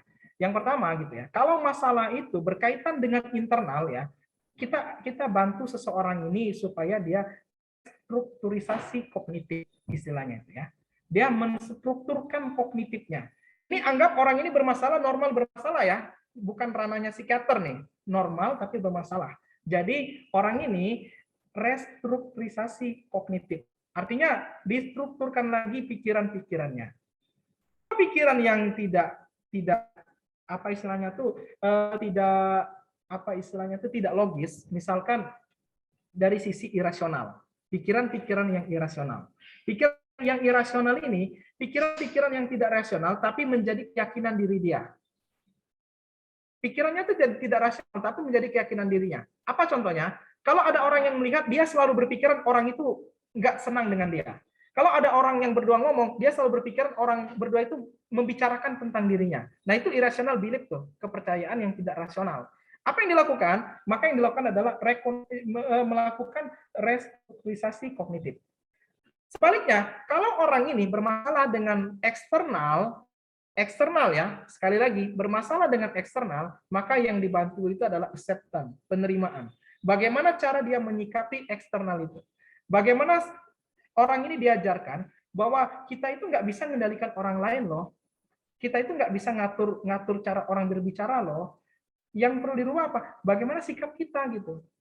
Apakah sikap kita positif atau sikap kita negatif gitu? Apakah sikap kita tersinggung atau sikap kita menerima tuh? Nah, jadi perlihatkan dulu orang ini dia level mana? Level internal kah atau level eksternal kah? Lebih banyak masalahnya. Kalau internal berarti dari irrational belief berubah menjadi ke rational belief. Kalau masalahnya itu eksternal, maka dia perlu acceptance. Saya nggak pernah mengajarkan seseorang ketika dia bermasalah dengan orang lain, oke, ayo kita datangi orang lain itu, kita rubah dia.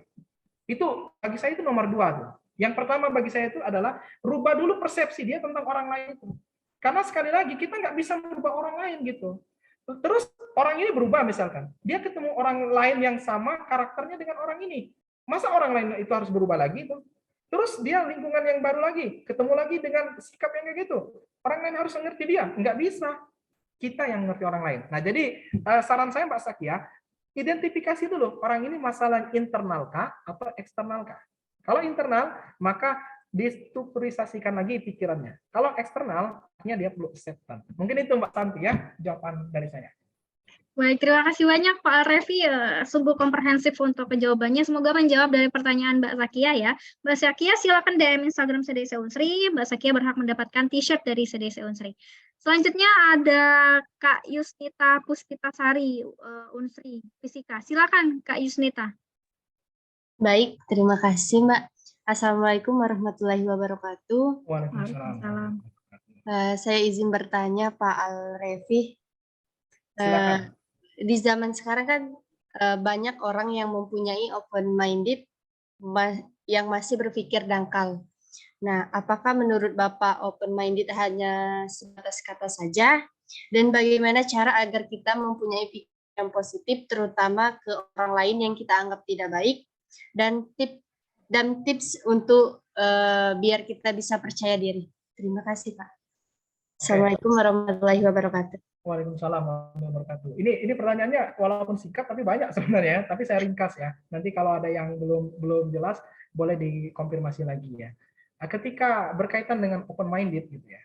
Seseorang yang berada di suatu tempat, dia nggak mau melihat lingkungan yang luar, nggak mau melihat lingkungan lain, menganggap budaya dirinya paling benar. Nah, ini kekhawatiran itu close minded orang seperti itu. Jadi contohnya seperti apa? Misalkan gini. Saya dulu pernah loh ke Jawa Timur, daerah Malang. Di sana, kalau misalkan makan rame-rame, yang didahulukan itu perempuan. Perempuan setelah makan baru laki-laki. Datanglah kita dengan gagahnya. Oh enggak loh, kalau kami Palembang itu perempuan terakhiran gitu. Yang duluan itu yang laki-laki dulu gitu. Laki-laki sudah, baru perempuan. Nah, terus kalau udah makan gimana? Ya laki-laki nyantai, ngobrol, merokok di luar, ngobrol santai, terus perempuan nyuci piring gitu. Itu kalau kami, dengan bangga kita bilang gitu tuh. Misalkan kepada orang Jawa Timur. Nah, orang yang close minded biasanya seperti itu dia. Dia seperti itu. Dia membandingkan dengan budaya dia, dengan beliefs dia, dengan keyakinan dia.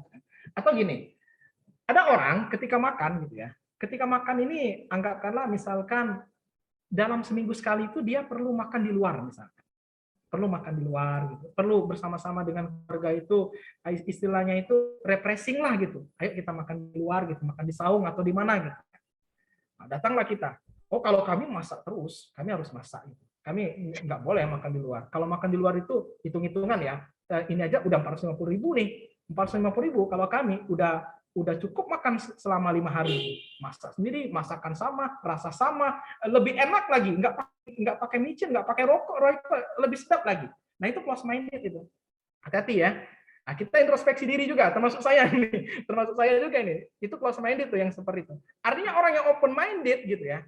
selagi itu tindakan seseorang itu tidak bertentangan dengan nilai-nilai agama, nilai-nilai kebangsaan, nilai-nilai yang ada di dalam kemoralan, kita nggak usah permasalahkan.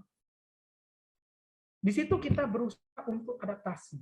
Di situ kita berusaha untuk menghargai gitu, memberikan toleransi gitu ke orang lain. Karena tidak semua orang itu sama dengan kita gitu. Tidak semua orang itu sama dengan kita gitu.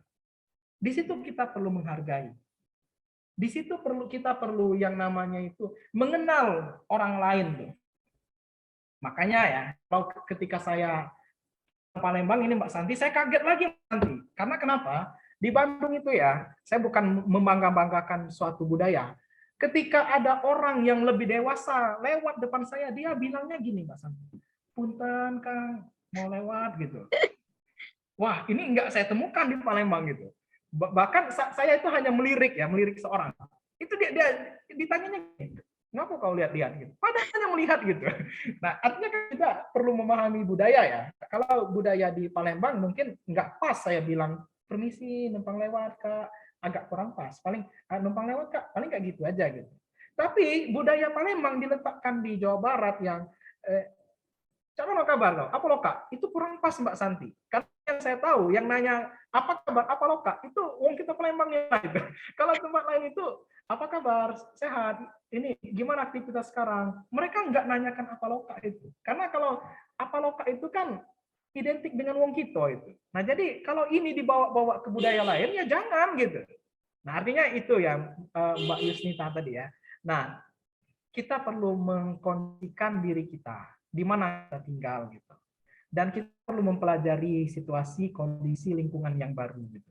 Kalau kita close minded tadi, kita menganggap budaya kita lah yang terbaik, budaya kita lah yang paling benar.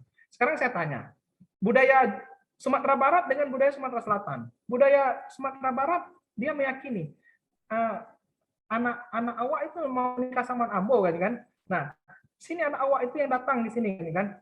Anaknya laki-laki tuh. Perempuan yang datang gitu. Oh, di Palembang nggak kayak gitu. Yang laki-laki itu yang namanya perempuan gitu. Nah, artinya kita itu perlu melihat ya, perlu melihat budaya kita ini budaya apa. Kita perlu menghargai. Intinya itu jangan close minded dengan yang sesuatu kita yakini bahwa yang saya yakini itu inilah yang paling benar. Seperti itu. Kita perlu melihat budaya luar. Kenapa kita melihat budaya luar? Supaya kita tahu gitu bahwa adanya perbedaan, adanya toleransi itu penting gitu. Terus tadi yang saya ingat juga percaya diri ya, bagaimana percaya diri gitu kan. Kalau untuk percaya diri itu saya pikir setiap orang memiliki cara yang berbeda. Tetapi yang saya tahu ada orang meningkatkan rasa percaya diri gitu, dia berani mencoba gitu. Dia tampil aja gitu. Perkara nanti salah, perkara nanti nggak tepat, perkara nanti kurang itu urusan belakang. Yang penting saya tampil dulu. Nah, orang yang seperti itu biasanya dia pede itu. Tetapi kalau orang yang kebablasan seperti itu overconfident nanti. Terlalu percaya diri itu nggak bagus juga. Jadi percaya diri itu dia berani mencoba melakukan sesuatu. Masalah gagal, masalah salah itu urusan belakang lah. Yang penting saya coba dulu. Dan sekarang ini CDC itu seperti itu Mbak Santi ya. Kita kalau yang salah nggak dicari-cari kan, nggak cari kesalahan-kesalahan orang kan. Justru kita itu silakan mencoba. Kalau nanti kurang tepat kita sama-sama diskusi, kita sama-sama sharing kan gitu Mbak Santi ya. Nah, gitu Mbak Yusnita ya. Kira-kira jawaban dari saya. Silakan Mbak Santi. Baik, terima kasih banyak Pak Revi untuk jawabannya. Lanjut lagi ada Kak Agus Sanjaya dari IKHAK S2 PAI. Silakan Kak. Baik, Assalamualaikum warahmatullahi wabarakatuh. Waalaikumsalam warahmatullahi wabarakatuh. Sekalian ini mau nyapa, apa kabar nih Pak Al-Repi? Alhamdulillah sehat, ini jaya. Mbak Santi, ini ketua OSIS saya dulu ini, waktu SMP. Oh, oke. Pak Agus Sanjaya. Jadi ini aja, Pak Repi saya mau tanya ini sekedar sharing juga termasuk saya mau memberikan saran ini kepada ada teman yang seperti curhat lah kepada saya, rekan kerja saya di salah satu instansi pemerintahan. Iya. Beliau ini punya masalah dengan atasannya secara kepribadian. Betul. Dalam artian 1 tahun 2 tahun terakhir ini kan saya paham, karena saya juga tahu kan kondisi teman saya itu istrinya sakit, terkadang keluar masuk rumah sakit, termasuk orang tuanya dan barusan juga ini kan ada ini musibah. Jadi atasan ini sepertinya tidak mau tahu dengan kondisi teman saya itu dan mengejudge teman saya itu jadi malas. Padahal atasan kami itu tidak pernah mengajak kami misalnya apa membesuk atau seperti membesuk lah ibaratnya kalau kita ibaratnya kan ke rumahnya atau melihat kondisi yang sebenarnya apa yang terjadi. Tapi dia langsung ngejudge, oh ini pemalas, oh ini tidak disiplin, oh ini tidak ini, sampai dia mendapatkan surat peringatan 1, 2 dan bahkan ini udah awal-awal Ramadan kemarin udah mendapatkan seperti SP3. Saya kayaknya udah mau udah mau ancang-ancang dia mau dipecat gitu kan. Dan teman saya sendiri tampaknya seperti cerita dengan saya juga mau resign. Gimana kira-kira apa keputusan dia ingin resign untuk pindah karena merasa tidak nyaman lagi, karena tidak merasa ini bukan karena masalah ekonominya katanya kan. Apakah itu sudah keputusan tepat? Ketika dia bertanya dengan saya belum bisa menjawab memberikan ya karena ya bukan bidang saya gitu kan. Saya hanya bisa bilang ya ikuti kata kalau kamu nyamannya kamu lah gimana gitu kan. Gitu. Itu aja mungkin Pak Repi. Sekali lagi terima kasih. Assalamualaikum warahmatullahi wabarakatuh. Waalaikumsalam warahmatullahi wabarakatuh. Oke, terima kasih. Sebelumnya terima kasih nih Mas Agus Sanjaya ya. Kita reuni nih. Reuni ya SMP, SMA, satu sekolah kita ketemu lagi. Jadi gini ya, saya runtuk dari sini dulu ya. Seorang atasan gitu kan. Seorang atasan itu ini untuk kita ya. Kita tidak menilai orang lain. Ketika kita berada di posisi yang berhubungan dengan orang lain, ketika kita berada di posisi yang menyangkut hajat orang banyak gitu kan, ingatlah ya bahwa posisi itu adalah posisi yang tepat bagi kita untuk berbuat kebaikan.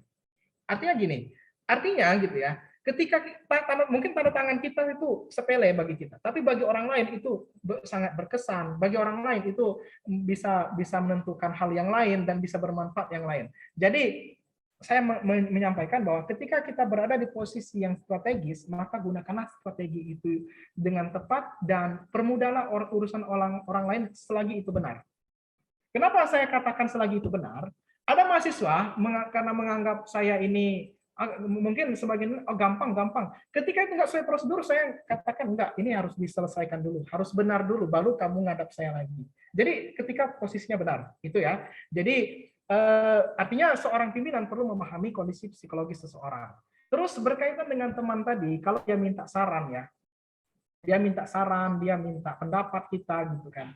Terkadang orang itu sebenarnya sudah ada pedomannya, dia sudah ada rencana tindakan.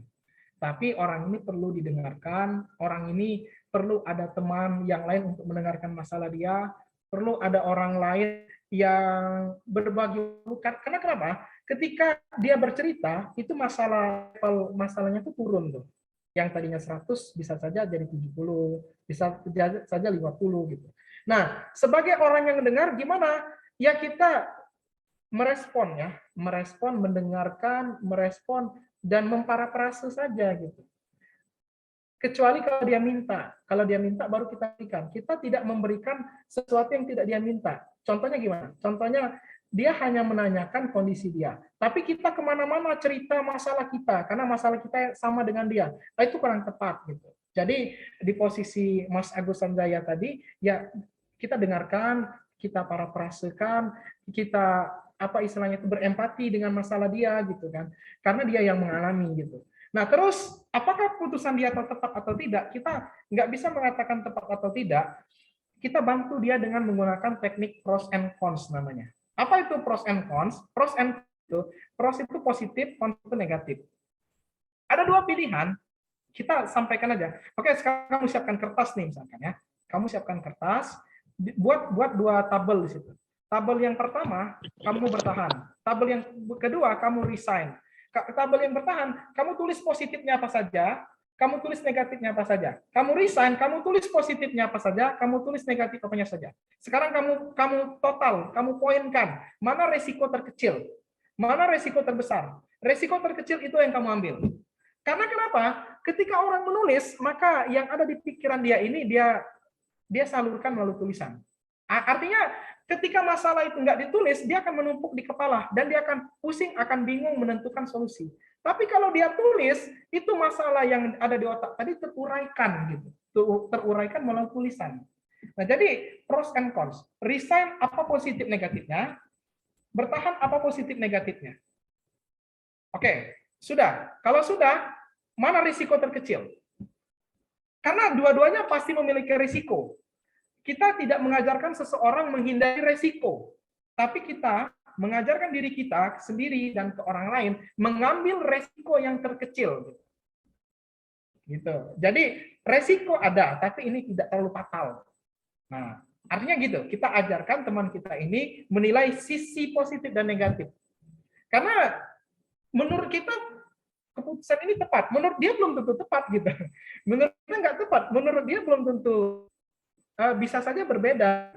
Nah, makanya yang terbaik itu adalah pros and cons. Karena kita itu berada di posisi yang netral. Berbeda cerita kalau kita ini ayah dia gitu. Kalau kita ini suami dia, itu lain cerita tuh gitu. Makanya sedikit Mbak Santia, istri saya itu sering komplain gitu. Kamu ini kalau orang lain curhat kok bisa ya? Kok kalau saya curhat kamu gini gitu. Ya karena beda gitu. Profesional saya turun gitu kalau ke istri gitu. Nah, gitu kira-kira Mas Agus Sanjaya ya. Jadi bantu temannya menggunakan pros and cons tadi dengan menilai positif dan negatif dari suatu tindakan dia. Mungkin Nah, itu baik, Mas Agus Sanjaya. Ya, terima kasih Pak Repi. Oke, sama-sama. Baik. Ditunggu kalau lagi mudik ke Lahatnya ya. Oke. Agak ke rumah agak ya. Kita main. Siap. Baik, terima kasih banyak Pak Agus dan juga Pak Revi sudah menjawab. Selanjutnya ada Kak Kiki Sulaningsi dari S2 IKM Unsri. Silakan Kak. Assalamualaikum warahmatullahi wabarakatuh. Waalaikumsalam. Terima kasih atas kesempatannya Pak. Izin memperkenalkan diri. Saya Kiki Sulaningsi, mahasiswa S2 dari BKU Promkes di FKM Unsri. Ada beberapa hal yang ingin saya tanyakan. Sebenarnya sangat menarik sekali materi hari ini dan butuh banyak waktu sebenarnya untuk nggak cukup dengan satu sesi sebenarnya Pak. Oke. Yang pertama itu Pak, yang ingin saya tanyakan, di masyarakat sekarang banyak yang mempunyai persepsi bahwa kesehatan mental itu adalah stigma yang negatif gitu. Bahwa banyak orang yang mengatakan bahwa ketika seseorang itu mengalami masalah dalam kesehatan mental, orang itu adalah orang yang lemah dan masyarakat menganggap bahwa orang yang dengan gangguan, lebih tepatnya gangguan mental, lebih baik disembunyikan. Dan itu banyak terjadi di masyarakat. Umumnya mereka merasa malu atau mereka ketika ada, contohnya misalnya ada pendataan, mereka menyembunyikan permasalahan-permasalahan tersebut. Gitu. Itu yang pertama, bagaimana kita bisa menyikapi atau menghadapi persoalan tersebut. Yang kedua Pak, dalam segi pekerjaan gitu ya, bagaimana ketika ada hal yang sebenarnya kita tidak menyukai pekerjaan itu, tapi kita terpaksa atau dipaksa untuk melakukannya. Apa yang harus kita lakukan ketika itu berhubungan dengan peraturan gitu. Kalau kita tidak kerjakan, kita bisa dihukum atau bisa dipecat atau misalnya itu Pak. Atau bahkan kita bisa dibunuh. Nah, itu apakah kita, kalau seperti yang Bapak bilang kan, apa yang kita ketika hati kita berkata tidak, harusnya kita juga bisa mengatakan tidak untuk sikap tersebut. Apakah itu juga berlaku misalnya ketika kita tidak mau melakukan hal itu, maka kita bisa disingkirkan. Atau seperti apa Pak tips dan triknya? Mungkin itu saja yang ingin saya tanyakan. Terima kasih Pak. Assalamualaikum warahmatullahi wabarakatuh. Waalaikumsalam warahmatullahi wabarakatuh. Oke, Bu Kiki ya. Bu Kiki, untuk ini ya, untuk persoalan yang berkaitan dengan kesehatan mental gitu kan. Ya memang itu tidak terlalu dianggap penting gitu ya. Tidak terlalu dianggap penting bagi seseorang. Bahkan orang malu gitu kalau bicara saya itu depresi gitu, saya itu stres gitu kan. Yang terpenting adalah ketika kita berada di pekerjaan tersebut, kita berusaha untuk mensosialisasikan terlebih dahulu. Saya pikir dengan adanya kegiatan CDC ini bagian dari mensosialisasikan juga gitu, supaya masyarakat lebih kenal, lebih paham gitu kan. Nah, bagaimana tentang mental health gitu, kesehatan mental itu penting. Gitu. Jadi kalau kita berada di pihak yang di sana, kita mensosialisasikan. Terus kalau misalkan kita bisa bertemu langsung gitu kan, kita ngobrol secara personal gitu kan. Secara personal ini lebih dekat gitu, lebih dekat dan lebih ngena gitu. Karena memang gitu ya, ketika seseorang yang mengalami mental yang tidak baik gitu, dia cerita dengan orang yang kurang tepat, biasanya itu nggak menemui titik temu gitu. Dia cerita misalnya, saya itu takut loh dengan kucing, dengan kecoa. Terus yang mendengar tadi bilang gini, aku dulu masih kecil dulu, ular aku pegang gitu. Saya pegang ular itu. Masa kalau sama kucing sama kecoa takut gitu. Akhirnya apa? Dia udah turun tuh, udah down gitu. Kalau mau bicara secara mental nggak mau gitu. Dia udah merasa trauma tuh. Udah pernah dijatuhkan gitu oleh seseorang. Kan sehingga dia berusaha untuk menyembunyikan gitu. Nah, jadi seseorang yang mengalami masalah ketidaksehatan mental gitu kan, juga dia bisa menceritakan pada yang tepat gitu, pada orang yang tepat. Kalaupun misalkan orang itu dirasa kurang tepat, lebih baik nggak usah cerita. Gitu. Itu yang kedua. Yang pertama tadi kita mensosialisasikan ya, kita berusaha untuk sosialisasikan, mengenalkan gitu kan. Yang kedua tadi berusaha orang yang mengalami berbicara dengan yang tepat. Gitu. Yang tepat ini tidak mesti konselor, psikolog, dokter, psikiater ya. Orang awam pun ketika dia paham, dia bisa berempati. Ciri orang yang tepat itu gimana? Cirinya satu, orangnya bisa berempati.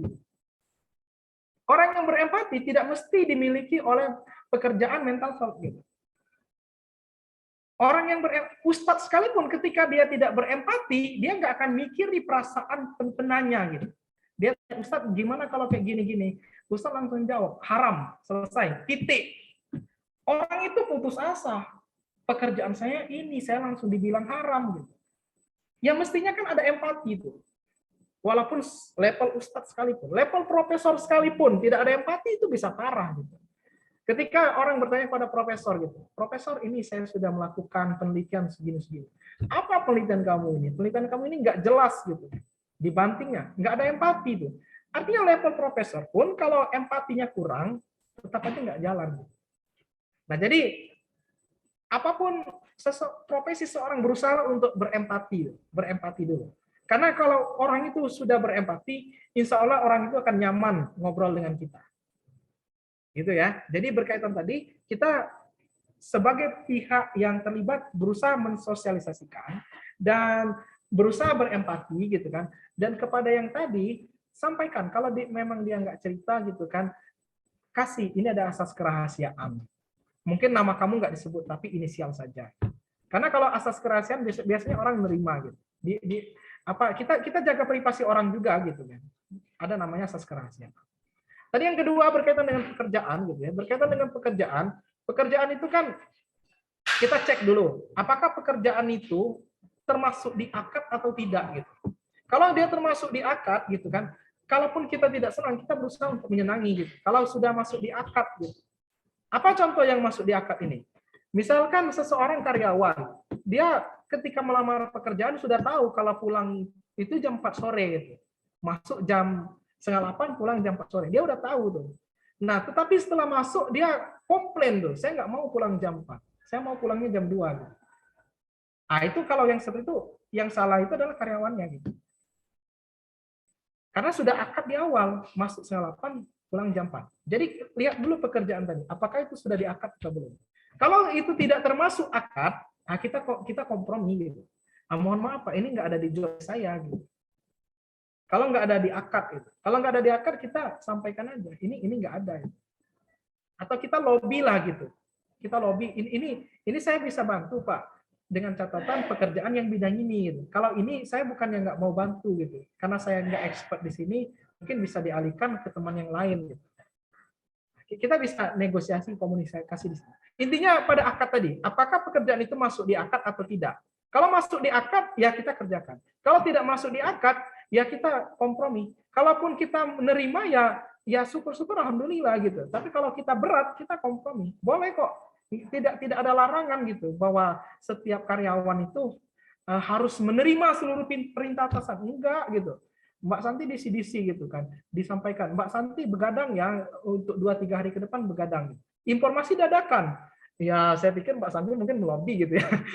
Maaf Pak, mungkin ini nggak disosialisasikan dulu, apa nggak dikasih tahu jauh-jauh hari gitu. Nah saya rasa itu Bu Kiki ya. Lihat dulu apakah ada diangkat atau tidak. Silakan Mbak Santi. Baik. Masih ada beberapa pertanyaan lagi nih Pak. Waktu kita masih tersisa 20 menit, jadi mungkin cukup ya Pak ya.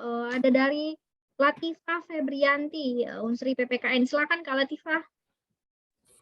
Baiklah, terima kasih MC atas kesempatannya dapat bertanya kepada Pak Al-Rezi. Seperti yang Bapak katakan tadi, bahwasannya BK adalah pilihan kedua Bapak, yang dimana bisa kita simpulkan bukan prioritas kan Pak? Nah, setelah itu Bapak katakan, mungkin saja BK itu adalah jalan yang terbaik untuk Bapak. Nah, dalam pertanyaan saya, bagaimana cara Bapak mengubah pikiran yang tidak baik pada saat berada di situasi yang tidak kita inginkan? Sekian, terima kasih. Oke, ini ya, karena ini udah menyangkut pertanyaan personal gitu ya. Saya itu hidup di lingkungan yang bisa dikatakan plus minus gitu ya. Plus saya banyak ya. Saya dibesarkan, dilahirkan oleh keluarga yang memberikan kepercayaan penuh kepada saya. Gitu ya. Saya mengapresiasi betul itu, orang tua saya itu memberikan kepercayaan. Dan alhamdulillah saya berusaha untuk tidak mengecewakan. Itu lingkungan yang negatif saya juga dapatkan. Dulu pernah saya waktu SMA, saya sebagai pengatur upacara ceritanya. Pengatur upacara, ada guru saya itu bilang gini, kamu pengatur upacara? Iya Pak, kata saya. Atur tuh teman-teman kamu gitu. Teman-teman kamu itu masih pada ribut gitu. Masih ada yang di kelas, masih ada yang di situ, masih ada yang di situ, masih ada yang di situ. Saya di depan gitu kan, sendirian gitu kan. Guru-guru belum pada datang gitu. Enggak berani Pak, enggak berani Pak, takut Pak. Apa yang disampaikan guru? Guru itu bilang gini, ini pengatur upacara, disuruh ngatur, bilang, takut Pak, enggak berani Pak. Oh, di hadapan seluruh kelas 1, 2, 3 itu. Di mana muka saya di depan adik kelas gitu. Malu sekali ketika itu kan. Tapi saya berpikir gitu, kalau saya down, ya udah saya kayak gini-gini aja hidup saya. Kalau saya down, gini-gini aja. Tapi saya berusaha untuk belajar gitu. Saya berusaha untuk belajar, berusaha menghilangkan rasa dendam gitu. Berusaha untuk tidak membalas gitu kan. Dan berusaha bahwa apapun yang terjadi, kalaupun malu ya hari itu aja deh sebenarnya. Besok-besok saya nggak malu lagi gitu kan. Nah, saya pakai prinsip itu. Nah, ketika kuliah juga ya pilihan pertama saya bukan BK memang ya. Ini pilihan kedua gitu. Tapi ketika saya belajar gitu kan, pilihannya dua gitu. Saya lanjut atau saya ngulang lagi masuk di angkatan bawah gitu. Tapi saya berkomitmen sebenarnya saya lanjut aja gitu. Karena saya berpikir juga gitu, rugi waktu itu ada gitu kan. Rugi waktu gitu kan. Dan saya merasakan berusaha menyenangi gitu, berusaha menyenangi apa yang saya alami sekarang. Ya pada intinya gitu kan, selama S1 itu saya tidak terlalu expert betul gitu kan. Walaupun sekarang juga saya nggak mengatakan diri saya expert gitu. Artinya S1 saya itu biasa-biasa saja lah gitu ya. Mungkin teman-teman pada cum laude gitu ya. Saya juga itu orangnya nggak cum laude gitu. Saya orangnya nggak cum laude. Makanya salah satu pimpinan Unsri itu mempertanyakan gitu. Ini nggak cum laude gitu. Masa jadi dosen gitu. saya seperti itu Mbak Santi gitu kan. Karena saya nggak cum laude gitu kan. Tapi lagi-lagi, oke, saya dianggap nggak kompeten gitu, karena saya nggak cum laude. Tapi saya belajar gitu kan, belajar, membuka diri. Kuncinya membuka diri itu. Jangan kita terkungkung dengan pikiran kita gitu. Jangan kita menganggap diri saya ini udah paling betul tuh. Saya udah 4 tahun lulus tepat waktu. Saya udah seperti ini. Masa saya dianggap remeh? Enggak, saya nggak pikiran seperti itu. Saya buang gitu. Apapun orang kritik dengan saya, bagi saya itu mereka itu memberitahu pada saya, kamu jangan lakukan itu. Kalau kamu lakukan itu, kamu nggak baik. Kritikan itu bagi saya seperti itu. Saya rubah mindset saya. Kritikan orang itu, oh ini dia ngasih tahu saya ini salah, sehingga saya perlu berbenah. Gitu. Makanya saya nggak ini ya, berusaha tidak ada musuh. Nah, ini Agus Sanjaya kan teman SMA. Mungkin Pak Agus Sanjaya pernah mendengar saya berkelahi nggak Pak Agus Sanjaya waktu SMA? Nggak pernah. Nggak pernah gitu. Saya berusaha untuk tidak dendam gitu kan. Nah, artinya kita membuka diri dulu, membuka diri kita gitu ya. Oke, saya udah di BK nih. Oh, ternyata di BK ini saya bisa bermanfaat buat orang. di benak saya ya, BK itu selalu bukan pilihan utama, selalu pilihan kedua. BK itu ada bermasalah, lari ke guru BK gitu. BK itu kalaupun guru, dia nggak mungkin lah menduduki jabatan waka-waka, itu nggak mungkin. Bahkan BK itu ujung tombak sekolah gitu. Gitu pikiran saya. Tapi saya berusaha untuk merubah mindset itu. Bahwa BK itu tidak hanya mengatasi bermasalah. Gitu. Orang bisa bangkit gitu kan. Orang bisa itu adanya konseling, dia bisa berempati gitu. Nah, makanya kita berusaha membuka diri gitu. Mbak Latifah ya, berusaha membuka diri kita. Jangan menganggap diri kita ini sudah cukup, sudah betul, sudah tepat. Ada yang lebih positif dari lingkungan kita, ambil tuh. Bahkan saya ya pernah mengikuti pelatihan dan pengisi pelatihan itu teman sekelas saya gitu. Dan itu berbayar gitu, saya bayar gitu. Ya bayarnya tuh mending ya kalau puluhan ribu, ratusan ribu ya. Itu di total bisa sampai jutaan gitu. Saya ikuti teman saya yang ngisi pelatihan. Teman gitu, teman sekelas gitu. Saya ikuti gitu. Karena saya berusaha untuk menyenangi gitu kan. Jadi kita membuka diri. Yang kedua ya, selain membuka diri gitu kan, saya itu kan melihat orang lain bisa. Kalau orang lain bisa, orang lain makan nasi, ya kan saya juga seperti itu gitu. Apa yang beda orang lain dengan saya? Yang beda itu ialah sikap dia. Kalau dia itu orangnya termotivasi, saya nggak motivasi. Kalau dia itu orangnya pede, saya nggak pede gitu. Nah, itu yang saya rubah. Saya membandingkan diri saya dengan orang lain. Biasanya kan orang itu kan nggak mau dibandingkan ya. Tapi kalau kita membandingkan diri sendiri dengan orang yang lebih baik itu sah-sah saja gitu. Kita bandingkan diri kita dengan yang lain. Oh, dia sudah melakukan ini. Kayaknya saya juga perlu melakukan itu. Jadi yang kedua, kita perlu ada namanya itu semacam mentor lagi. Semacam apa istilahnya tuh orang yang menurut kita perlu dicontoh gitu. Nah, saya melihat sosok itu ketika S2. Ketika S2 itu ada dosen saya itu dia belajar itu di luar negeri itu, Amerika Serikat. BK belajar di Amerika Serikat. Wah, keren gitu. Biasanya BK yang selama ini menangani bermasalah, menangani orang yang nggak bayar SPP gitu. Ternyata ini BK belajar ke Amerika Serikat gitu. Nah, saya melihat. Nah, saya dekati orang itu, saya belajar gitu kan. Nah, pada intinya kita membuka diri gitu kan, dan kita belajar dari orang lain. Gitu. Dan tak lupa juga kita berusaha memperbaiki ibadah kita. Itu yang utama, ya. Karena ikhtiar usaha terus tanpa diiringi kedekatan dengan yang Maha Kuasa itu nol gitu. Kita upaya, tapi apa istilahnya itu agama nol gitu. Ya itu salah gitu, enggak benar. Jadi 3 poin itu ya, Mbak Latifah ya. Agama memperbaiki gitu kan. Kita berusaha membuka diri dan kita lihat orang lain gitu. Nah, gitu Mbak Latifah. Baik, semoga terjawab ya Mbak Latifah untuk pertanyaannya. Mungkin ada 3 pertanyaan terakhir nih Pak, 2 dari yang raise hand, kemudian 1 yang saya pilih dari kolom chat. Ada Kak Deli Sartika dari THP Unsri. Silakan Kak Deli.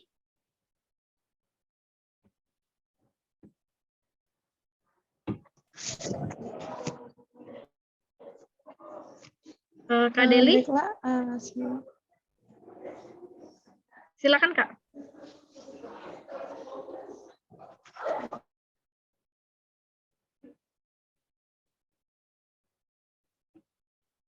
Halo Kak Deli.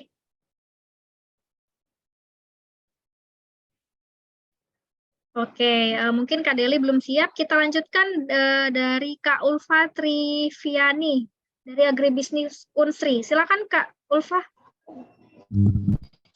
Baik, terima kasih atas kesempatannya Kak Santi. Perkenalkan, nama saya Ulfa Triviani. Saya dari alumni Unsri, program studi agribisnis.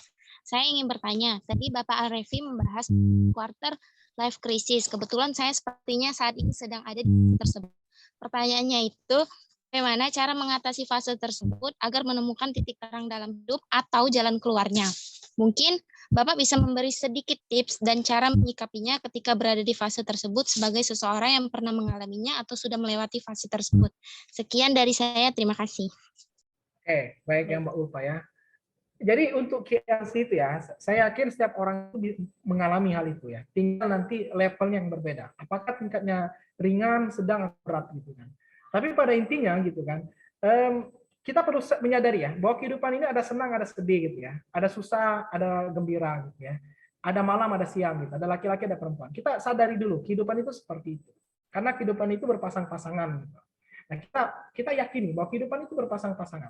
Jadi, ketika sekarang kita bahagia, boleh jadi mengalami sedih. Kita yakini hal itu. Kuncinya gitu kan, kuncinya dua. Kuncinya dua itu ya seperti ini. Ketika kita bahagia, jangan lupa bersyukur gitu ya. Jangan lupa bersyukur. Dan ketika kita tidak bahagia, jangan lupa bersabar gitu. Orang kan sering ya berbicara, sabar aja, sabar aja. Mungkin omongan orang itu hanya sebatas di telinga gitu. Kita susah mengimplementasikan kesabaran. Karena yang saya pahami, apapun profesi, ketika dia nggak sabar, dia akan gagal gitu. Apapun profesi, ketika dia nggak sabar, dia akan ditolak gitu. Apapun hebatnya seseorang, ketika dia nggak sabar, maka dia nggak bisa diterima oleh orang lain.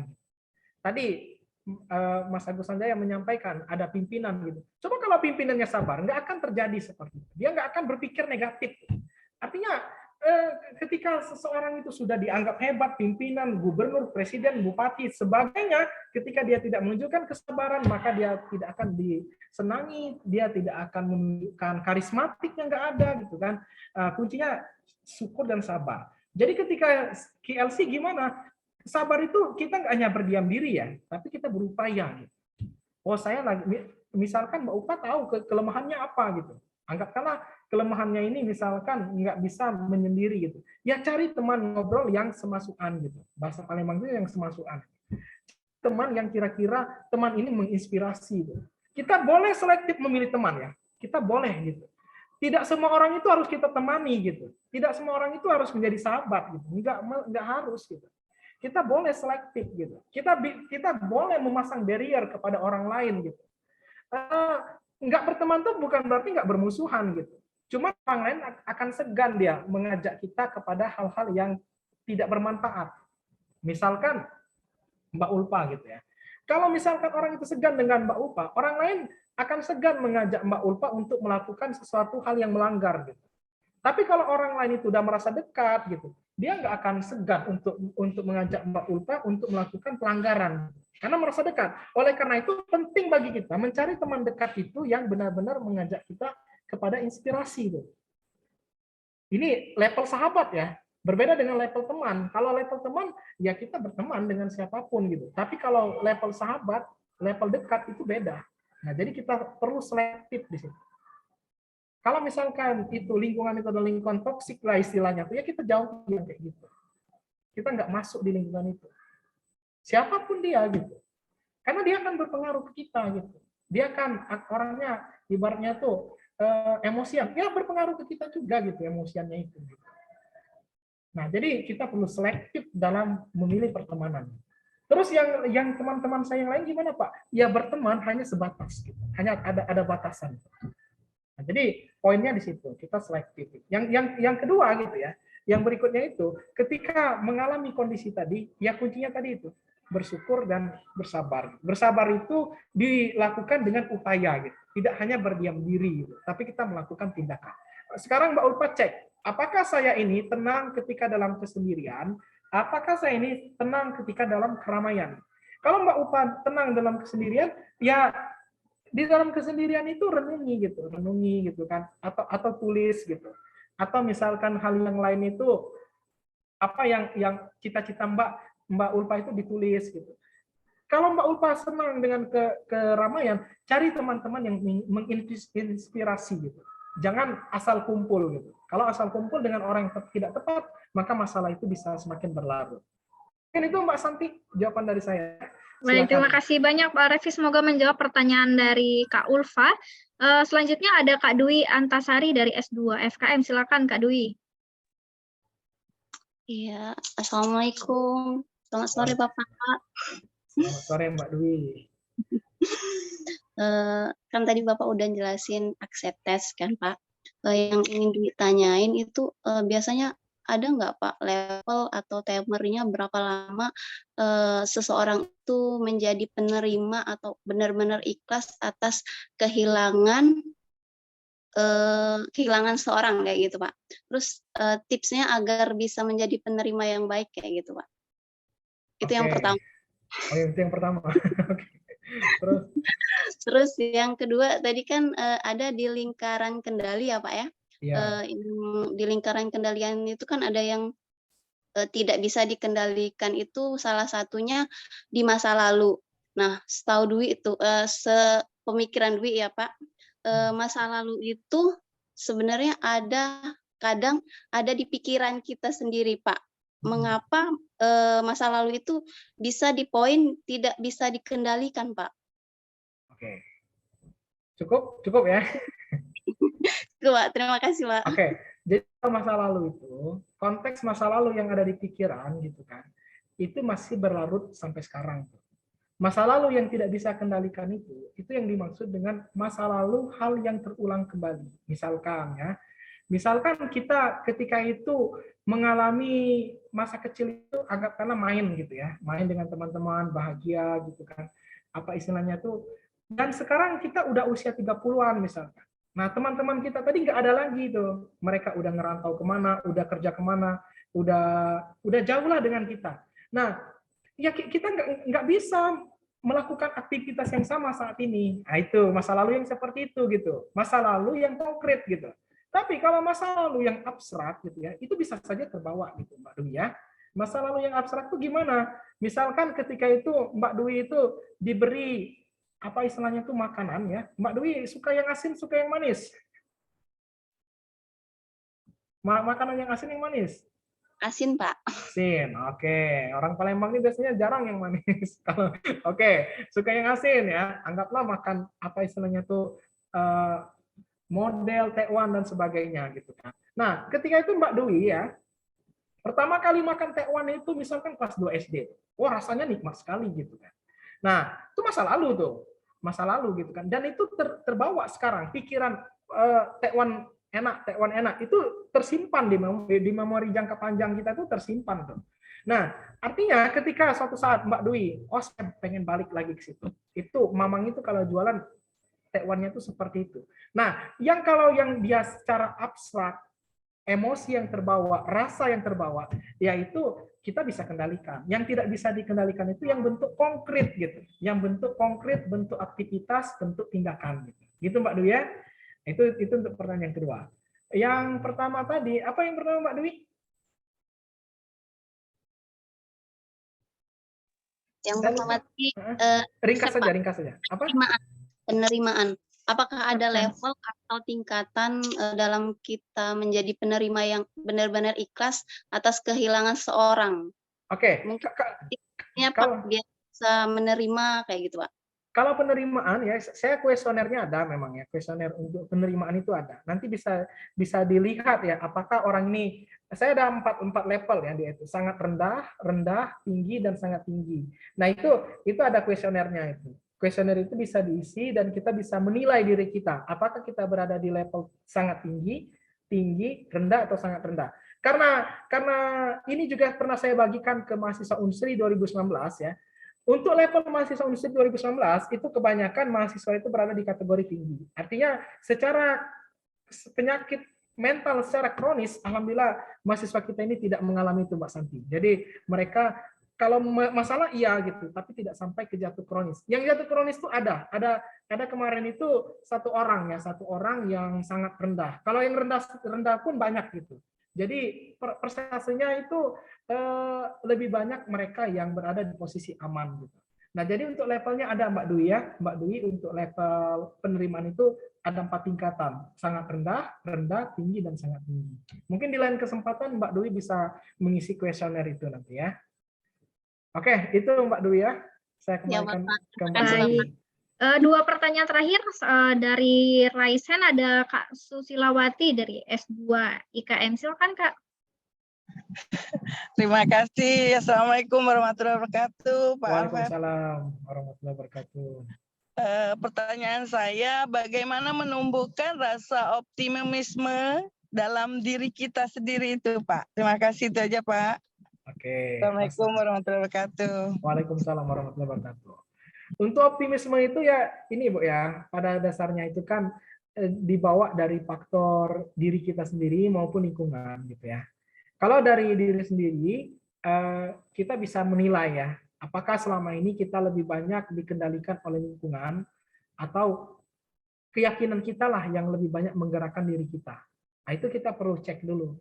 Saya ini selama ini melakukan aktivitas itu karena pengaruh lingkungan atau karena memang saya sendiri yakin gitu. Nah, itu perlu dicek dulu. Kalau ibu sendiri melakukan aktivitas itu karena keyakinan sendiri, dicek lagi apakah keyakinan itu lebih banyak positif atau negatif. Kalau positif ya pertahankan, tapi kalau negatif ada sesuatu yang perlu dirubah di situ. Nah, jadi tingkatannya gitu.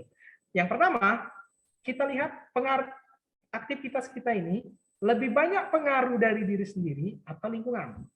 Kalau lebih banyak pengaruh dari diri sendiri, dicek apakah lebih banyak dari sisi positif atau negatif. Gitu. Kalau positif, pertahankan. Kalau negatif, berarti kita perlu merubah. Gitu. Sekarang yang kedua, kalau kita ini dipengaruhi oleh lingkungan, kita lihat lingkungan yang seperti apa dulu yang berpengaruh gitu. Apakah lingkungan ini memberikan efek yang positif juga atau negatif? Sama tadi, kalau dia positif, pertahankan. Tapi kalau lingkungan itu lebih banyak negatif, mendingan kita mengurangi. Karena kalau kita mengatakan kepada seseorang, saya stop berteman dengan kamu, itu nggak etis itu. Tapi kita mengurangi kadarnya. Mungkin itu Mbak Bu Susi ya, secara ringkasnya ya. Kalau mau dijabarkan panjang ini, karena saya mengingat waktu juga tadi dari Mbak Santi. Silakan Mbak Santi. Oke, terima kasih Ibu Susilawati. Selanjutnya pertanyaan terakhir ada dari Kak Yesa Ristika dari STIT YPI Lahat.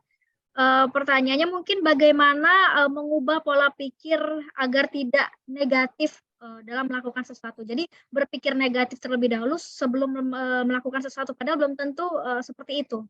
Gitu Pak. Gimana Pak? Oke. Untuk pikiran itu ya, pikiran itu kan ini ya, sebenarnya kita itu perlu mengenal dan memahami diri kita dulu. Kita perlu self knowledge gitu ya, perlu mengenal diri kita gitu. Kita perlu mengenal diri kita itu tidak hanya secara fisik, tapi kita mengenal diri kita secara psikis gitu. Apa ciri kita mengenal secara psikis gitu kan? Cek diri kita. Ketika saya bermasalah, biasanya saya ini melakukan tindakan apa?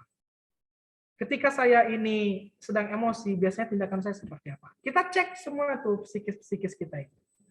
Nah, setelah kita bisa melihat psikis yang tadi gitu kan, nah disitulah muncul ada istilahnya itu kita sudah mengenal diri kita. Itu juga menurut persepsi kita ya, kita juga perlu mendengar dari persepsi orang lain gitu. Ingat, kalau persepsi orang lain, kita minta penilaian dari orang yang terpercaya gitu. Tidak semua orang kita mintai pendapat. Kita juga meminta pendapat orang lain itu menemukan orang yang tepat. Dalam hal ini siapa? Mungkin keluarga. Gitu. Keluarga juga dipilah gitu. Tidak semua keluarga itu akan mengatakan sesuatu yang positif tentang kita. Gitu. Nah, jadi carilah orang yang tepat menilai.